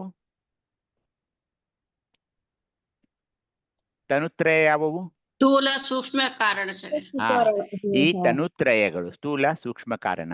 ಜೀವತ್ರಯ ವಿಶ್ವ ತೈಜಸ ಪ್ರಾಜ್ಞ. ಅದನ್ನು ಹೋದ್ಸಾರಿ ನಾನು ಹೇಳಿದ್ದೀನಿ. ಅವಸ್ಥಾತ್ರಯ ಜಾಗ್ರತ ಸ್ವಪ್ನ ಸುಪ್ತ. ಈ ಎಲ್ಲಾ ತೋರಿಕೆಗಳಲ್ಲಿ ಆವರಿಸಿ ಆ ಶಿವಜ್ಯೋತಿಯು ಕರ್ಪೂರವನ್ನು ಅಳವಂಟತ್ತಿರು, ಕರ್ಪೂರದ ಹಾಗೆ ಜ್ಯೋತಿ ಕರ್ಪೂರವನ್ನು ನೆರೆದಂತಿದೆ ನೋಡ. ಅದು ಆರೂ ಚಕ್ರಗಳಲ್ಲಿ ವಿವಿಧ ಲಿಂಗ ಸ್ವರೂಪಿಯಾಗಿ ತೊಳಗಿ ಬೆಳಗಿ ಸಹಸ್ರಾರ ಚಕ್ರದಲ್ಲಿರುವ ಬ್ರಹ್ಮರಂಧ್ರದಲ್ಲಿ ಅಖಂಡ ಜ್ಞಾನ ಪರಂಜ್ಯೋತಿಯಾಗಿ ಅವಿಶ್ರಾಂತವಾಗಿ ಬೆಳಗ್ತಾ ಇರ್ತಾ ಇದೆ. ಷಡಾಧಾರಂಗಗಳಲ್ಲಿ ಅಂದ್ರೆ ಆಧಾರ ಚಕ್ರದಲ್ಲಿರುವ ಆಚಾರಲಿಂಗ, ಗುರುಲಿಂಗ, ಶಿವಲಿಂಗ, ಜಂಗಮಲಿಂಗ, ಪ್ರಸಾದಲಿಂಗ, ಮಹಾಲಿಂಗ ಎಂಬ ಷಡಾಧಾರಂಗಗಳಲ್ಲಿ ತೊಳಗಿ ಬೆಳಗಿ ಬ್ರಹ್ಮರಂಧ್ರದಲ್ಲಿ ವಿಶ್ರಾಂತಿಯ ನೈದಿದ ಅಖಂಡ ಜ್ಞಾನ ಜ್ಯೋತಿ ನೋಡ. ಆ ಮಹಾಪ್ರಕಾಶದ ಬೆಳಗಿನೊಳಗೆ ಏನಾಗ್ತಾ ಇದೆ? ಮಹಕ್ಕೆ ಮಹ, ಪರಕ್ಕೆ ಪರವಾಗಿ, ತನ್ನಿಂದ ಅನ್ಯವಾಗಿ ಮತ್ತೊಂದು ಪರವಿಲ್ಲದೆ ತಾನೇ ಪರವಸ್ತುವಾಗಿದ್ದೇನೆಂದು ನಾನೇ ಪರವಸ್ತುವಾಗಿರ್ದೆನು ಕಾಣ. ಮಹಾಲಿಂಗ ಗುರು ಶಿವಸಿದ್ದೇಶ್ವರ ಪ್ರಭುವೆ. ಆ ಪ್ರಕಾಶ, ಆ ಚಿತ್ ಬೆಳಗಿನಲ್ಲಿ ಈಗ ಏನಾಗ್ತಾ ಇದೆ ಅಂದ್ರೆ ಮಹಕ್ಕೆ ಮಹ, ಪರಕ್ಕೆ ಪರವಾಗಿ, ಎಣ್ಣಿಂದ ಅಣ್ಯವಾಗಿ ಮತ್ತೊಂದು ಪರವಿಲ್ಲದೆ ನಾನು ಏನಾಗ್ತಾ ಇದ್ದೀನಿ, ಪರವಸ್ತುವಾಗ್ತಾ ಇದ್ದೀನಿ, ನಾನೇ ಪರವಸ್ತುವಾಗ್ತಾ ಇದ್ದೀನಿ, ನಾನೇ ಪರಮನಾಗ್ತಿದ್ದೀನಿ ಅಂತ ಶಿವಯೋಗದ ಒಂದು ಉತ್ತುಂಗದ ನೆಲೆಗೆ ನಮ್ಮನ್ನು ಕರ್ಕೊಂಡು ಹೋಗ್ತಾ ಇದ್ದಾರೆ ಶಿವಯೋಗಿಗಳು. ಅಲ್ಲಮ್ಮ ಪ್ರಭುದೇವರ ಒಂದು ವಚನ ಬರ್ತಾ ಇದೆ, ಓದಿ ನೋಡೋಣ. ದೇವಲೋಕದವರು ಎಲ್ಲರಿಗೂ ಭಕ್ತಿ ತೆರೆಯಿಲ್ಲದ ನಡೆ, ತೆರೆಯಿಲ್ಲದ ಶರಣಾರ್ಥಿಗಳು. ನುಡಿ, ತೆರೆಯಿಲ್ಲದ ಸಂಭಾಷಣೆ ಸುಖವು, ತೆರೆಯಿಲ್ಲದೆ ನಂಬಿದ ಅಲ್ಲಲ್ಲ ಸ್ವಾನುಭಾವದ ಸುಖವು, ದೇವಲೋಕದವರ ತೆರೆಯಿಲ್ಲದ ಮಹಿಮೆ. ತೃಣವೆಂಬೆ ಅಕ್ಕ, ದೇವಲೋಕದವರ ತೃಣವೆಂಬೆ. ಒಂದ್ ನಿಮಿಷ ಪರೆ. ದೇವಲೋಕದವರ ತೃಣವೆಂಬೆ, ಮರ್ತ್ಯಲೋಕದವರ ಕ್ಷಣವೆಂಬೆ, ಅಹಂಕಾರವೆಂಬ ಶೃಂಗಾರವ ಮಾಣೆ, ಅನ್ಯವಲ್ಲದೆ ಅನ್ಯವ ಅಲ್ಲೆಂಬೆ, ಗುಹೇಶ್ವರನೆಂಬುವನು ತಾನೇ ತಾನಾಗಿ. ಸಮಗ್ರ ವಚನ ಸಂಪುಟ 2, ವಚನದ ಸಂಖ್ಯೆ 1266. ಸರ್ವರಿಗೂ ಶರಣಾರ್ಥಿಗಳು. ಶರಣು ಅಕ್ಕ. ಇಲ್ಲಿ ನೋಡಿ, ಇದು ವಚನ ಎಷ್ಟು ಚಿಕ್ಕದಾಗಿದ್ರು ಎಷ್ಟೊಂದು ಅರ್ಥಗರ್ಭಿತವಾಗಿದೆ ಅಂದ್ರೆ, ಶರಣ ಸ್ಥಳದಲ್ಲಿರುವ ಶರಣ ಅವನ ನಿಲ್ಲು ನೋಡಿ ಹೇಗಿದೆ. ಆತನಿಗೆ ದೇವಲೋಕದವರು ತೃಣ ಸಮಾನ ಅಂದ್ರೆ ಏನು, ದೇವಲೋಕದವರು ಅವರು ವರ ಕೊಡ್ತಾರೆ, ಅದು ಇದು ಏನು ಕಟ್ಟಕತೆ ಹೇಳ್ತಾರಲ್ಲ ಪುರಾಣ, ಅದು ಇಲ್ಲ. ದೇವಲೋಕದವರು ತೃಣವೆಂಬೆ, ಮೃತ್ಯು ಲೋಕದವರು ಕ್ಷಣಿಕರು, ಅವ್ರಿಗೂ ಏನು ಇಂಪಾರ್ಟೆನ್ಸ್ ಕೊಡಲ್ಲ ಇವನು. ದೇವಲೋಕದವರು ಮೃತ್ಯು ಲೋಕದವರು ಈ ತರ ಏನು ಇಲ್ವೇ ಇಲ್ಲ. ಆ ಶರಣನು ಅಹಂಕಾರವೆಂಬ ಶೃಂಗಾರವನ್ನ ತಿರಸ್ಕರಿಸ್ತಾ ಇದ್ದಾನೆ. ಯಾಕೆ? ಈಗ ಆತ ಶರಣ ಸ್ಥಳದಲ್ಲಿದ್ದಾನೆ. ಅಹಂಕಾರ ಅನ್ನೋದೆಲ್ಲ ನಷ್ಟವಾಗಿ ಹೋಗ್ತಾ ಇದೆ, ಅದೊಂದು ಶೃಂಗಾರವನ್ನ ಬಿಟ್ಟು ಬಿಡ್ತಾ ಇದ್ದಾನೆ. ಶಿವ ಸ್ವರೂಪಿಯಾದ ನಾನಲ್ಲದೆ ಬೇರೂ ಏನೂ ಇಲ್ಲ. ನಾನಲ್ಲದೆ ಅಂದ್ರೇನು ಹಿಂದಿನ ವಚನದಲ್ಲಿ ನೋಡಿದ್ರಿ, ನಾನೇ ಪರಮ. ಆ ಲಿಂಗಾಂಗ ಭಾವದಲ್ಲಿ ಶರಣನು ಇರ್ತಾನೆ. ಅವನಿಗೆ ದೇವಲೋಕ ಮೃತ್ಯುಲೋಕ ಈ ತರ ಏನೂ ಇಲ್ಲ. ಅದನ್ನ ಅರ್ಥ ಮಾಡಿಕೊಳ್ಳಬೇಕು. ಆತ ಹೇಗೆ ಇರ್ತಾನೆ ಈ ಶರಣ ಸ್ಥಳದಲ್ಲಿರುವ ಶರಣ? ಅದನ್ನ ಬಸವಣ್ಣ, ನಮ್ಮ ಗುರುದೇವರು ಬಸವಣ್ಣನವರು ಹೇಳ್ತಾ ಇದ್ದಾರೆ, ಓದಿ ನೋಡೋಣ. ತೆರಹಿಲ್ಲದ ನಡೆ. ಶರಣು ಶರಣಾರ್ಥಿಗಳು. ಬಸವಣ್ಣ ತೆರಹಿಲ್ಲದ ನಡೆ, ತೆರಹಿಲ್ಲದ ನುಡಿ, ತೆರಹಿಲ್ಲದ ಸಂಭಾಷಣೆ ಸುಖವು, ತೆರಹಿಲ್ಲದ ನಂಬದೆ ಸ್ವಾನುಭಾವ ಸುಖವು, ತೆರಹಿಲ್ಲದ ಮಹಿಮೆ, ತೆರಹಿಲ್ಲದ ವಿಚಾರ, ಕೂಡಲ ಸಂಗಮ ದೇವ ನಿಮ್ಮ ಶರಣಂಗೆ. ಸಮಗ್ರ ವಚನ ಸಂಪುಟ 1, ವಚನದ ಸಂಖ್ಯೆ 919. ಎಲ್ಲರಿಗೂ ಭಕ್ತಿಯ ಶರಣಾರ್ಥಿಗಳು. ಶರಣು ಅಮರ್ಕಲಾಕ. ಶರಣಾರ್ಥಿ. ಶರಣು ಅಕ್ಕ. ನೋಡಿ ಈ ಶರಣ ಹೇಗಿರ್ತಾನೆ ನೋಡಿ. ಈ ಶರಣನ ನಡೆಗೆ ಕುರುಹಿಲ್ಲ, ಆತನ ನುಡಿಗೆ ಕುರುಹಿಲ್ಲ. ಆತನ ನಡೆ ನುಡಿಯಲ್ಲಿ ಲಿಂಗವನ್ನು ಬಿಟ್ಟು ಬೇರೆಯದಕ್ಕೆ ಅವಕಾಶವೇ ಇಲ್ಲ. ಮಾತಾಡೋದೇ ಇಲ್ಲ ಅವನು. ಬೇರೆ ವಿಷಯಗಳನ್ನ ಯಾವಾಗ್ಲೂ ಈ ಲೌಕಿಕರ ಒಂದು ಪುಟಗಟ್ಟಲೆ ಗಂಟೆಗಟ್ಟಲೆ ಏನು ಮಾತಾಡ್ತಾರಲ್ಲ, ಅದರಲ್ಲಿ ಅವನಿಗೆ ಎಳ್ಳಷ್ಟು ಆಸಕ್ತಿ ಇಲ್ಲ ರೀ. ಆತನ ಸಂಭಾಷಣೆಯಲ್ಲಿಯೂ ಲಿಂಗಾನುಸಂಧಾನದ ಒಂದು ಸುಖ ಇರ್ತಾ ಇದೆ. ಭಿನ್ನ ಭಾವಕ್ಕೆ ಎಡೆ ಇಲ್ಲದಂತೆ ಆ ಪರಮನನ್ನ ನಂಬಿ ಸ್ವಾನುಭಾವದ ಸುಖದಲ್ಲಿ ಈ ಶರಣ ತನ್ಮಯನಾಗಿರ್ತಾ ಇದ್ದಾನೆ. ಆತನ ಮಾತು, ಮಹಿಮೆ, ವಿಚಾರ ಎಲ್ಲ ಲಿಂಗಪೂರ್ಣವಾಗಿವೆ. ಹೀಗೆ ಸಂಪೂರ್ಣವಾಗಿ ಲಿಂಗರೂಪವಾಗಿರುವ ಲಿಂಗಾನುಭವದ ಅತ್ಯಂತಿಕ ಎತ್ತರಕ್ಕೆ ಇಲ್ಲಿ ಶರಣನು ಈಗ ತಲುಪಿದ್ದಾನೆ. ನಾವು ದಿನನಿತ್ಯದ ಈ ಶಿವಯೋಗದಲ್ಲಿ, ದಿನನಿತ್ಯದ ಸ್ವಾನುಭಾವದ ನೆಲೆಯಲ್ಲಿಯ ವಚನಗಳ ಆಲಿಕೆ ಮಾಡ್ತಾ ಮಾಡ್ತಾ ಮಾಡ್ತಾ ಈ ಉತ್ತುಂಗಕ್ಕೆ ಏರ್ಬೇಕಾಗ್ತಾ ಇದೆ. ಯಾವ ಉತ್ತುಂಗಕ್ಕೆ? ಲಿಂಗಾನುಭವದ ಅತ್ಯಂತಿಕ ಎತ್ತರಕ್ಕೆ ಏರ್ಬೇಕಾಗ್ತಾ ಇದೆ. ಹೇಗೆ? ತೆರಹಿಲ್ಲದ ನಡೆ, ತೆರಹಿಲ್ಲದ ನುಡಿ, ತೆರಹಿಲ್ಲದ ಸಂಭಾಷಣೆ. ಹೇಗೆ ಹೇಳೋಕ್ಕಾಗುತ್ತೆ ಹೇಳಿ? ತೆರಹಿಲ್ಲದ ನಡೆ ಅಂದ್ರೆ ಅದನ್ನು ವರ್ಣಿಸಕ್ಕೂ ಬರೋಲ್ಲ, ಕುರುಹಿಲ್ಲ. ಆತನ ನಡೆ ನುಡಿಯಲ್ಲಿ ಲಿಂಗವನ್ನು ಬಿಟ್ಟು ಬೇರೆ ಯಾವುದೇ ಅಲ್ಲಿ ಅವಕಾಶವಿಲ್ಲ. ಕೇಳಿಸ್ತಾ ಇದೆಯಾ ಎಲ್ರಿಗೂ? ಕೇಳಿಸ್ತಾ ಇದೆಯಾ? ಕೇಳಿಸ್ತಾ ಇದೆ. ಹೀಗಾಗಿ ನಾವು ಈಗ ಏನ್ ಮಾಡ್ಬೇಕು ಇವತ್ತಿನಿಂದ ಎಲ್ರು ಅಂದ್ರೆ, ಇನ್ನೂ ಬರುವ ನಾವು ಈಗ ವಿಶುದ್ಧಿ ಚಕ್ರಕ್ಕೆ ಬಂದಿದ್ದೀವಿ, ಪ್ರಸಾದಿ ಲಿಂಗಕ್ಕೆ ಬಂದಿದ್ದೀವಿ, ನಮಃ ಶಿವಾಯ ಎಂಬ ಕೊನೆಯ ಒಂದು ಪ್ರಣವಾಕ್ಷರಕ್ಕೆ ಬಂದಿದ್ದೀವಿ. ಇನ್ನು ಬಹಳ ದಿನ ಇಲ್ಲ, ನಾವು ಮಹಾಲಿಂಗಕ್ಕೆ ಹೋಗೋರಿದ್ದೀವಿ. ಹೀಗಾಗಿ ಏನಾದರೂ ಪರಿವರ್ತನೆ ನಮ್ಮಲ್ಲಿ ಆಗಬೇಕಲ್ಲ. ಏನು ಪರಿವರ್ತನೆ ಆಗಬೇಕಂದ್ರೆ, ತೆರಹಿಲ್ಲದ ನಡೆ, ತೆರಹಿಲ್ಲದ ನುಡಿ, ತೆರಹಿಲ್ಲದ ಸಂಭಾಷಣೆ ಸುಖವು. ಈ ಲೌಕಿಕರ ಜಗತ್ತಿನಲ್ಲಿ ಮಾಡುತ್ತಿರುವ ಸಂಭಾಷಣೆಯಲ್ಲಿ ಬಹಳ ಆಸಕ್ತಿ ನಾವು ತೋರಬಾರ್ದು. ಅವ್ರ ಜೊತೆ ಕೂತ್ಕೊಂಡು ಗಂಟೆಗಟ್ಟಲೆ ನಮ್ಮ ಸಮಯವನ್ನ ವೇಸ್ಟ್ ಮಾಡ್ಕೊಳ್ಬಾರ್ದು. ಯಾಕೆ ಹೇಳಿ? ತೆರೆ ಇಲ್ಲದ ಸಂಭಾಷಣೆ ನಮ್ಗಾಗ್ಬೇಕು. ಅವ್ರಿಗೆ ಅರ್ಥ ಆಗೋಲ್ಲ ನಮ್ಮ ಸಂಭಾಷಣೆ. ನಮ್ಮ ಸಂಭಾಷಣೆ ಯಾವುದಿದೆ? ಲಿಂಗದೊಂದಿಗೆ ನಮ್ಮ ಸಂಭಾಷಣೆ ಯಾವಾಗಲೂ ನಾನು ಈಗ ಲಿಂಗಾನುಸಂಧಾನವನ್ನ ಮಾಡಿಕೊಂಡಿರೋದ್ರಿಂದ, ಹಾಗೇನೆ ಈಗ ನಾನು ಎಲ್ಲಿ ಬಂದಿದ್ದೀನಿ ಹೇಳಿ? ಪ್ರಸಾದಿ ಲಿಂಗಕ್ಕೆ ಬಂದಿದ್ದೀನಿ, ಯಕಾರಕ್ಕೆ ಬಂದಿದ್ದೀನಿ. ನಾನು ಮೇಲೆ ಮೇಲೆ ಮೇಲೆ ಬರ್ತಾ ಇದ್ದೀನಿ. ನೀನು ಬಹಳ ದೂರ ಇಲ್ಲ ಇರುವಾಗ ತೆರೆ ಇಲ್ಲದ ನಡೆ, ತೆರೆ ಇಲ್ಲದ ನುಡಿ, ತೆರೆ ಇಲ್ಲದ ಸಂಭಾಷಣೆಯ ಆ ಸುಖವನ್ನ ನಾನು ಪಡಿಬೇಕು. ತೆರೆ ಇಲ್ಲದೆ ನಂಬಿದೆ ಸ್ವಾನುಭಾವ ಸುಖವ, ತೆರೆ ಇಲ್ಲದ ಮಹಿಮೆ, ತೆರೆ ಇಲ್ಲದ ವಿಚಾರ. ಅಂದ್ರೆ ಏನು? ತೆರೆ ಅಂದ್ರೆ ಏನು? ಇಲ್ಲಿ ಕುರುಹು, ಅದಕ್ಕೆ ಉದಾಹರಣೆ ಕೊಡೋಕ್ಕಾಗಲ್ಲ. ಅದರ ಮಹಿಮೆ ಹೇಗಿದೆ ಅಂತ ಹೇಳೋಕ್ಕಾಗಲ್ಲ, ಆ ವಿಚಾರ ಹೇಗಿದೆ ಹೇಳೋಕ್ಕಾಗಲ್ಲ. ಕೂಡಲ ಸಂಗಮ ದೇವ ನಿಮ್ಮ ಶರಣಂಗೆ ಅಂತ ಇಲ್ಲಿವರೆಗೆ ನಾವು ಬಂದಿದ್ದೀವಿ. ಈ ಒಂದು ಇನ್ನೂ ಸ್ವಲ್ಪ ಒಂದು 3-4 ವಚನಗಳನ್ನ ಮುಂದಿನ ಸೋಮವಾರ ನಾವು ಪಠಿಸೋಣ. ಅಲ್ಲಿಗೆ ಆ ಸ್ಥಳ ಮುಗಿತಾ ಇದೆ. ಶರಣ ಸ್ಥಳ ಅಂತ ಈ ಒಂದು ಸ್ಥಳ ಆ ಮುಂದಿನ ವಾರ ನಾವು ಮುಂದುವರಿಸೋಣ ಅಂತ ಹೇಳ್ತಾ, ಈ ಅವಕಾಶಕ್ಕಾಗಿ ಎಲ್ಲರಿಗೂ ಶರಣಾರ್ಥಿಗಳು.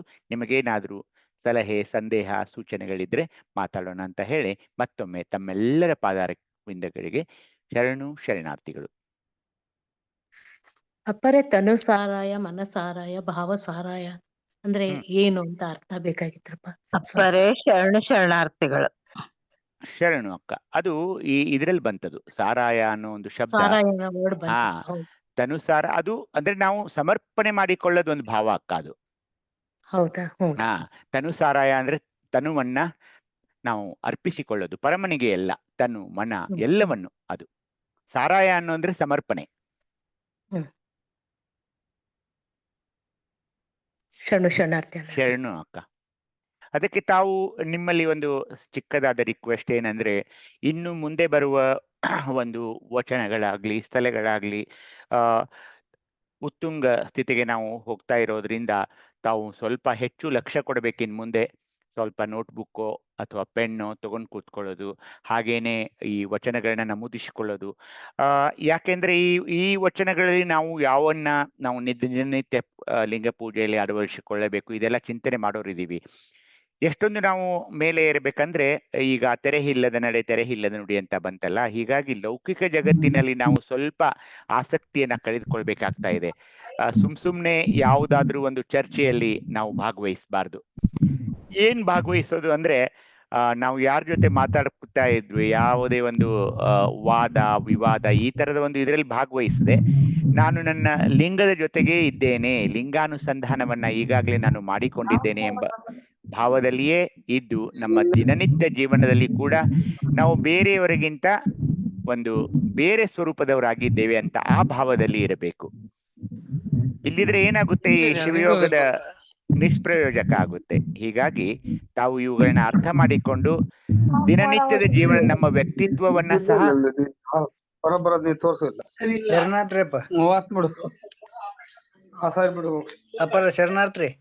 ಶರಣು ಶಿವಪ್ಪನ ಹೇಳಿ.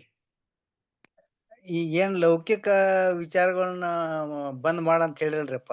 ಹಾ, ಅದನ್ನ ಇನ್ನಷ್ಟು ಒತ್ತು ಕೊಟ್ಟು ಹೇಳ್ಬೇಕ್ರಿ. ಯಾಕಂದ್ರ ಅದ ವಿಚಾರ ಹೆಚ್ಚಿರ್ತೈತ್ರಿ. ಉಳ್ಕಾದವ್ರಿಗೆ ಲಿಂಗದ ಬಗ್ಗೆ ವಿಚಾರ ಇರುದಿಲ್ಲ. ಎಲ್ಲಾರ ಅನ್ನೆಸೆಸರಿ ಮಾತಾಡ್ಕೊಂತ ಕುಂಡ್ರುದು, ಅನ್ನೆಸೆಸರಿ ಇರುದು, ಇಂಥ ವಿಚಾರಗಳನ್ನ ಹೆಚ್ಚ ಆದ್ಯತೆ ಕೊಡ್ತಾರ. ಇದಕ್ ಆದ್ಯತೆ ಕೊಡ್ಲ. ಅದಕ್ಕೆ ಇದನ್ನ ಸ್ವಲ್ಪ ಇನ್ನೊಂದ್ ಈಟ ಡೀಪ್ ಆಗಿ ಅದನ್ನ ಸ್ವಲ್ಪ ಹೇಳಿ ಚಲೋ ಆಕೈತಿ ಅಂತ ನಮ್ಮ ಅದೇ. ಅಭಿಪ್ರಾಯ. ಈಗ ಮುಂದೆ ಹೋದ ಹಾಗೆ ನೀವು, ನಾನು ಹೇಳೋದು ಬೇಡ ಶಿವಪ್ಪಣ್ಣ, ತಾನೇ ಅದು ಆಗ್ತಾ ಹೋಗುತ್ತೆ, ಪರಿವರ್ತನೆ ಆಗ್ತಾ ಹೋಗುತ್ತೆ. ಈಗ ನೋಡಿ, ನಾನು ನೀವು ಕೂತ್ಕೊಂಡಿದೀವಿ ಅಂತ ಇಟ್ಕೊಳ್ಳಿ, ನಾವ್ ಯಾವಾಗ್ಲೂ ಈ ತರದ ವಿಷಯಗಳನ್ನೇ ಮಾತಾಡ್ತೀವಿ. ವಚನದ ಬಗ್ಗೆ ಅನ್ನಿ, ಅಥವಾ ಇದು ಹೇಗೆ, ಇದು ಹಾಗೆ ಅಂತ ಮಾತಾಡ್ತೀವಿ. ಬೇರೆ ಯಾರೋ ಬರ್ತಾರೆ, ಏನೋ ವಿಷಯ ತೆಗೆದುಕೊಂಡಾಗ ನಾವು ಇಬ್ರು ಜಾಗ ಖಾಲಿ ಮಾಡ್ಬಿಡ್ತೀವಿ. ಜಾಗ ಖಾಲಿ ಅದು ನಿಮ್ಗೆ ಕೂಡ್ರೋಕ್ ಬಿಡೋಲ್ಲ ಅಲ್ಲಿ. ಅವ್ರು ಅಲ್ಲಿ ಕೂಡ್ರೋಕ್ ಬಿಡೋಲ್ಲ ನಿಮ್ಗೆ. ಏನು ಅವ್ರು ಈಗ ಒಂದೆಲ್ಲ ಕಟ್ಟೆ ಮೇಲೆ 10-15 ಜನ ಕೂತ್ಕೊಂಡಿರ್ತಾರೆ. ನಾವಲ್ಲಿ ಹೋಗ್ಬಿಟ್ರು ನಮ್ಗೆ ಒಂಥರ ವಿಶಿಷ್ಟವಾದ ಒಂದು ಸಂಕಟ ಶುರು ಆಗುತ್ತೆ. ಅಯ್ಯೋ ಇಲ್ಲಾಕ್ ಬಂದೆ ನಾನು ಅಂತ ಹೇಳಿ. ಒಂಥರ ಸಂಕಟ, ವೇದನೆ. ಇಲ್ಲಪ್ಪ ಬೇಡಪ್ಪ, ಹೋಗ್ಬಿಡೋಣ, ಮನೆಗೆ ಹೋಗೋಣ ಅಂತ. ಹೀಗೆ ಅದೇ ನೋಡಿ ನೀವು ಈಗ ನಾನು ಇಲ್ಲಿ ಇನ್ನೂ 1 ಗಂಟೆ ತಗೊಂಡ್ರು ಕೂಡ ತಾವು ಯಾರು ಅಲಗಾಡೋದಿಲ್ಲ. ಯಾಕಂದ್ರೆ ಈ ವಿಷಯ ಹಾಗಿದೆ. ಈಗ ನಾವು ಮಲ್ಲೂರಲ್ಲಿ ಗಂಟೆಗಟ್ಟಲೆ ಕೂತ್ಕೊಳ್ತಾ ಇದ್ವಿ ಅಲ್ಲಿ. ಯಾರು ಏನ್ ಬೇಕಾದ್ರೆ ಮಾತಾಡ್ಲಿ. ಆ ಶಿವಯೋಗದಲ್ಲಿ ನೀವು ಇದ್ರಿ ಆ ದಿವಸ ನನ್ನ ಜೊತೆ ಇದ್ರಿ. ಹ್ಞೂನ್ರಿ ಹಾ, ಅಲ್ಲಿ ಯಾಕೆ ನಮಗೆ ಬೇಜಾರು ಬರೋದಿಲ್ಲ ಹೇಳಿ? ಯಾಕೆ ಬೇಜಾರು ಬರೋದಿಲ್ಲ ಅಂದ್ರೆ ನಾವೆಲ್ಲರೂ ಈಗ ಶಿವಯೋಗದಲ್ಲಿ ನಿಧಾನವಾಗಿ ಒಳಗೆ ಹೋಗ್ತಾ ಇದೀವಿ. ಮನೆಗೆ ಹೋಗ್ತೀವಿ. ಮನೆಗೆ ಹೋದ ತಕ್ಷಣ ಯಾರೋ ಏನೋ ಒಂದು ವಿಷಯ ಹೇಳೋಕ್ ಶುರು ಮಾಡ್ತಾರೆ. ನಮ್ಗೆಲ್ಲಷ್ಟು ಇಂಟ್ರೆಸ್ಟ್ ಬರೋಲ್ಲ ಅದ್ರಲ್ಲಿ. ಅವ್ರಿಗೆ ಅನ್ಸುತ್ತೆ, ಏನ್ರಿ ಇವ್ರು ನಾನು ಇಷ್ಟೆಲ್ಲ ಬಡ್ಕೊಂಡ್ರು ಏನು ಇವ್ರು ಕೇಳ್ತಾನೆ ಇಲ್ಲಲ್ಲ ಅಂತ ಅವ್ರು ಒಮ್ಮೊಮ್ಮೆ ಕೋಪ ಮಾಡ್ಕೊಳ್ಬಹುದು, ನಿಮ್ಮ ಮೇಲೆ ಸಿಟ್ಟಿಗೆ ಹೇಳ್ಬಹುದು. ಆದ್ರೆ ಏನಾಗುತ್ತೆ, ಈ ಶಿವಯೋಗಿಯ ನೆಲೆಯೇ ಹಾಗೆ. ಆತ್ಮ ಏನ್ ಮಾಡ್ತಾನೆ, ಈಗ ದಿನನಿತ್ಯ ಜೀವನದಲ್ಲಿ ಒಂದು ಸಮಸ್ಯೆ ಅವನ ಮುಂದೆ ಇದ್ದಾಗ ಆ ಸಮಸ್ಯೆಯ ಪರಿಹಾರದ ಸುತ್ತಮುತ್ತ ಅಷ್ಟೇ ಮಾತಾಡ್ತಾನೆ ಅವನು. ಹೌದೌದು. ಸುಮ್ನೆ ಗಿರ್ಕಿ ಹೊಡೆಯೋಲ್ಲ, ಬೀಟಿಂಗ್ ಅರೌಂಡ್ ದ ಬುಷ್ ಅಂತಾರೆ ಇಂಗ್ಲಿಷ್ ನಲ್ಲಿ. ಸುಮ್ನೆ ಅನವಶ್ಯಕವಾಗಿ ಗಂಟೆಗಟ್ಲೆ ಆತ ಮಾತಾಡೋದೇ ಇಲ್ಲ. ಏನ್ ಬೇಕೋ ಅಷ್ಟು. ಈ ಸರಿ ಬಿತ್ತನ ಏನ್ ಮಾಡ್ಬೇಕು ಹೊಲದಲ್ಲಿ, ಅವನಷ್ಟೇ ಮಾಡ್ತಾನೆ. ಅದ್ ಮಾಡಿದ್ರೆ ಹೀಗಾಗುತ್ತೆ, ಇದನ್ನ ಹಾಕಿದ್ರೆ ಹಾಗಾಗುತ್ತೆ ಅಂತ ಗಂಟೆಗಟ್ಲೆ ಏನು ಹೇಳಲ್ಲ. ಅನ್ನೆಸೆಸರಿ ಇಲ್ರಿ, ಏನು ಮಾತಾಡಲ್ಲ. ಒಂದೇ ವಾಕ್ಯ, ಈ ಸರಿ ನಾವು ಕಬ್ಬು ಹಾಕೋಣ, ಈ ಸರಿ ನಾವು ಸೋಯಾಬೀನ್ ಹಾಕೋಣ, ಈ ಸರಿ ನಾವು ಹತ್ತಿ ಬೆಳೆಯೋಣ. ಒಂದೇ ವಾಕ್ಯ. ಅದ್ರ ಬಗ್ಗೆ ಮತ್ತೆ ಗಂಟೆಗಟ್ಲೆ ಪುಟಗಟ್ಲೆ ಮಾತಾಡೋಲ್ಲ ಅವನು. ಹತ್ತಿ ಹಾಕಿದ್ರೆ ಹೆಂಗಾಗುತ್ತೆ, ಅದಾಗುತ್ತೆ, ಇದಾಗುತ್ತೆ, ಈ ತರ ಇಲ್ಲ. ಅವನು ಆದಷ್ಟು ಮೌನದಲ್ಲಿ ಇರ್ತಾನೆ, ಹೆಚ್ಚು ಮೌನ. 10-20 ಜನ ಮಾತಾಡ್ತಾ ಇದ್ರು ಕೂಡ ಅವನು ಅದರಲ್ಲಿ ಏನ್ರಿ ಸರ್ಕಾರ ಹೀಗ್ ಮಾಡಿತು, ಭಾರತ ಅಮೆರಿಕದ ಸಂಬಂಧ ಎಲ್ಲ ಕೆಡ್ತಾ ಇದೆ, ನಮ್ಗೇನು ಸಂಬಂಧ ಇಲ್ಲ. ಅದು ನಮ್ಗೆ ಎಳ್ಳಷ್ಟು ಸಂಬಂಧ ಇಲ್ಲ. ಈ ಸರ್ಕಾರದ ನಿರ್ಣಯಗಳ ಬಗ್ಗೆನೇ ದಿನನಿತ್ಯ ಮುಂಜಾನಿಂದ ಸಾಯಂಕಾಲ ಮಾತಾಡೋದರ್ತರು ಇದ್ದಾರೆ. ಆದ್ರೆ ನನಗೇನಾಗ್ಬೇಕಾಗಿದೆ ಅದರಿಂದ, ನನ್ನನ್ನು ಕೇಳಿ ಯಾವ ಸರ್ಕಾರವೂ ನಡೆಯೋಲ್ಲ, ಯಾವ ದೇಶವೂ ನಡೆಯೋದಿಲ್ಲ. ಈ ಸತ್ಯವನ್ನ ನಾವು ಗೊತ್ತು ಮಾಡ್ಕೊಳ್ಬೇಕು. ಮನೆಯಲ್ಲೂ ಅಷ್ಟೇ. ಈಗ ನಮ್ಮ ಮಕ್ಕಳಿದ್ದಾರೆ, ಎಲ್ಲ ಮಕ್ಕಳು ನನ್ನ ಬಂಧನದಲ್ಲೇ ಇರಲಿ, ನಾನು ಹೇಳಿದ ಹಾಗೆ ಅವರು ಕೇಳಲಿ ಅನ್ನೋ ಭಾವನೆ ಎಲ್ಲ ನಾವಿರೋಲ್ಲ, ಇರಬಾರ್ದು. ಅವ್ರು ನಮಗ್ ಬಂದ್ ಕೇಳ್ತಾರೆ, ಅಪ್ಪ ನಾನು ಇದನ್ ಮಾಡ್ಲಾ, ಅವಾಗ ನಾವು ಹೇಳ್ಬೇಕೇ ವಿನಃ ನಾವೇ ಮುಂದಾಗಿ ನೀನ್ ಹೀಗೇ ಮಾಡಬೇಕು, ಹೀಗೆ ಕೇಳ್ಬೇಕು, ನಾನ್ ನಿನ್ನ ಅಪ್ಪನಾಗಿ ಹುಟ್ಟಿದೆ, ನನ್ನ ಮಗ ಆಗಿ ಹುಟ್ಟಿದ್ಯಾ, ನೀ ನನ್ನ ಮಾತೇ ಕೇಳ್ಬೇಕು. ಈ ತರದ ಒಂದು ಬಂಧನಗಳಲ್ಲಿ ನಾವು ಅವರನ್ನು ಸಿಲುಕಿಸಿದ್ರೆ ಅವ್ರು ಸಿಗೋಲ್ಲ, ನಾವು ಸಿಲ್ಕೊಳ್ತೀವಿ, ನಾವು ಸಿಕ್ಕಾಕೋತೀವಿ ಅದ್ರಲ್ಲಿ. ಆ ತರ ಆಗಬಾರ್ದು. ಈಗ ಮಕ್ಕಳ ಚಿಂತೆ, ಮಕ್ಕಳ ಇದನ್ನೆಲ್ಲ ನಾವು ಮಾಡಿ ಮುಗಿಸಿದೀವಿ. ಇವಾಗ ಮೊಮ್ಮಕ್ಕಳ ಚಿಂತೆ ಯಾಕೆ ಮಾಡ್ತಾ ಇದ್ದೀರಿ? ಮೊಮ್ಮಕ್ಕಳನ್ನ ಯಾವ ಸ್ಕೂಲ್ಗೆ ಹಾಕ್ಬೇಕು, ಮೊಮ್ಮಕ್ಕಳಿಗೆ ಯಾವ ಬಟ್ಟೆ ಹಾಕಬೇಕು, ಮೊಮ್ಮಕ್ಕಳಿಗೆ ಹೇಗೆ, ಅದೆಲ್ಲ ಅವ್ರು ಮಾಡ್ಕೊಳ್ತಾರೆ. ನೀವು ನಿಮ್ಮ ಮಕ್ಕಳದೆಲ್ಲ ಮಾಡಿ ಮುಗಿಸಿದಿರಲ್ಲ ಇವಾಗ. ಅದೇ ಶಿವಯೋಗ. ಶಿವಯೋಗ ಅಂದ್ರೆ ಈಗ ನಮ್ಗೆ ಯಾರಿದ್ದಾರೆ?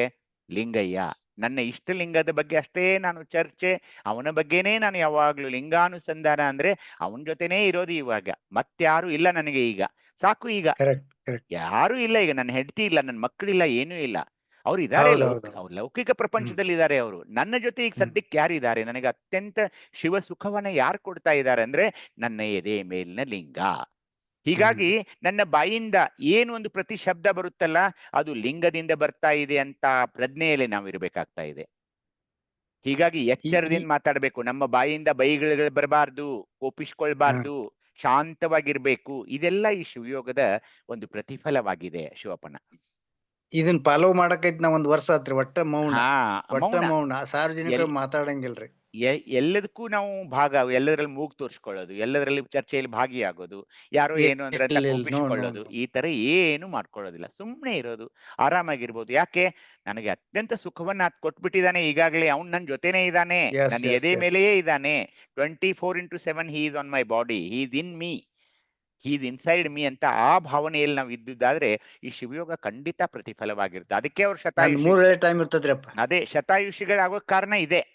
ಶತಾಯುಷಿ ನಾವು ಆಗ್ಬೇಕು, ಹೆಚ್ಚು ಆರೋಗ್ಯವಂತರಾಗಿ ದೀರ್ಘಕಾಲ ಬಾಳಬೇಕಂದ್ರೆ ಶಿವಯೋಗ ಒಂದೇ ದಾರಿ. 1 ಊಟ್ರಿ 3 ಎಳೆ ಲಿಂಗ ಪೂಜೆ ಅಂತ. ಅದೇ ಅನ್ನ. ರೇಣುಕನ್ನ, ಶಿವಾನಂದನ ಯಾರಾದ್ರೂ ಇದ್ದೀರಾ? ಅಮರ್ಕಲಾ ಅಕ್ಕ ಮಂಗಲ್ ಮಾಡಿ. ತಂದೆ ನೀನು, ತಾಯಿ ನೀನು, ಬಂಧು ನೀನು, ಬಳಗ ನೀನು, ನನಗೆ ನೀವಲ್ಲದೆ ಮತ್ತಾರು ಇಲ್ಲವಯ್ಯ. ಕೂಡಲ ಸಂಗಮ ದೇವ, ಹಾಲಲ್ಲೆದ್ದು ನೀರಲ್ಲೆದ್ದು ನಿಮ್ಮಯ ಧರ್ಮ. ಶರಣಸತಿ ಲಿಂಗಪತಿ, ಹರ ಹರ ಮಹಾದೇವ ಬಸವ. ಓಂ ಶ್ರೀ ಗುರು ಬಸವಲಿಂಗ ಏ ನಮಃ. ಓಂ ಶ್ರೀ ಗುರು ಬಸವಲಿಂಗ ಏ ನಮಃ. ಓಂ ಶ್ರೀ ಗುರು ಬಸವಲಿಂಗ ಏ ನಮಃ. ಎಲ್ಲರಿಗೂ ಭಕ್ತಿಯ ಶರಣಾರ್ಥಿಗಳು. ಸರ್ವರಿಗೂ ಭಕ್ತಿಯ ಶರಣು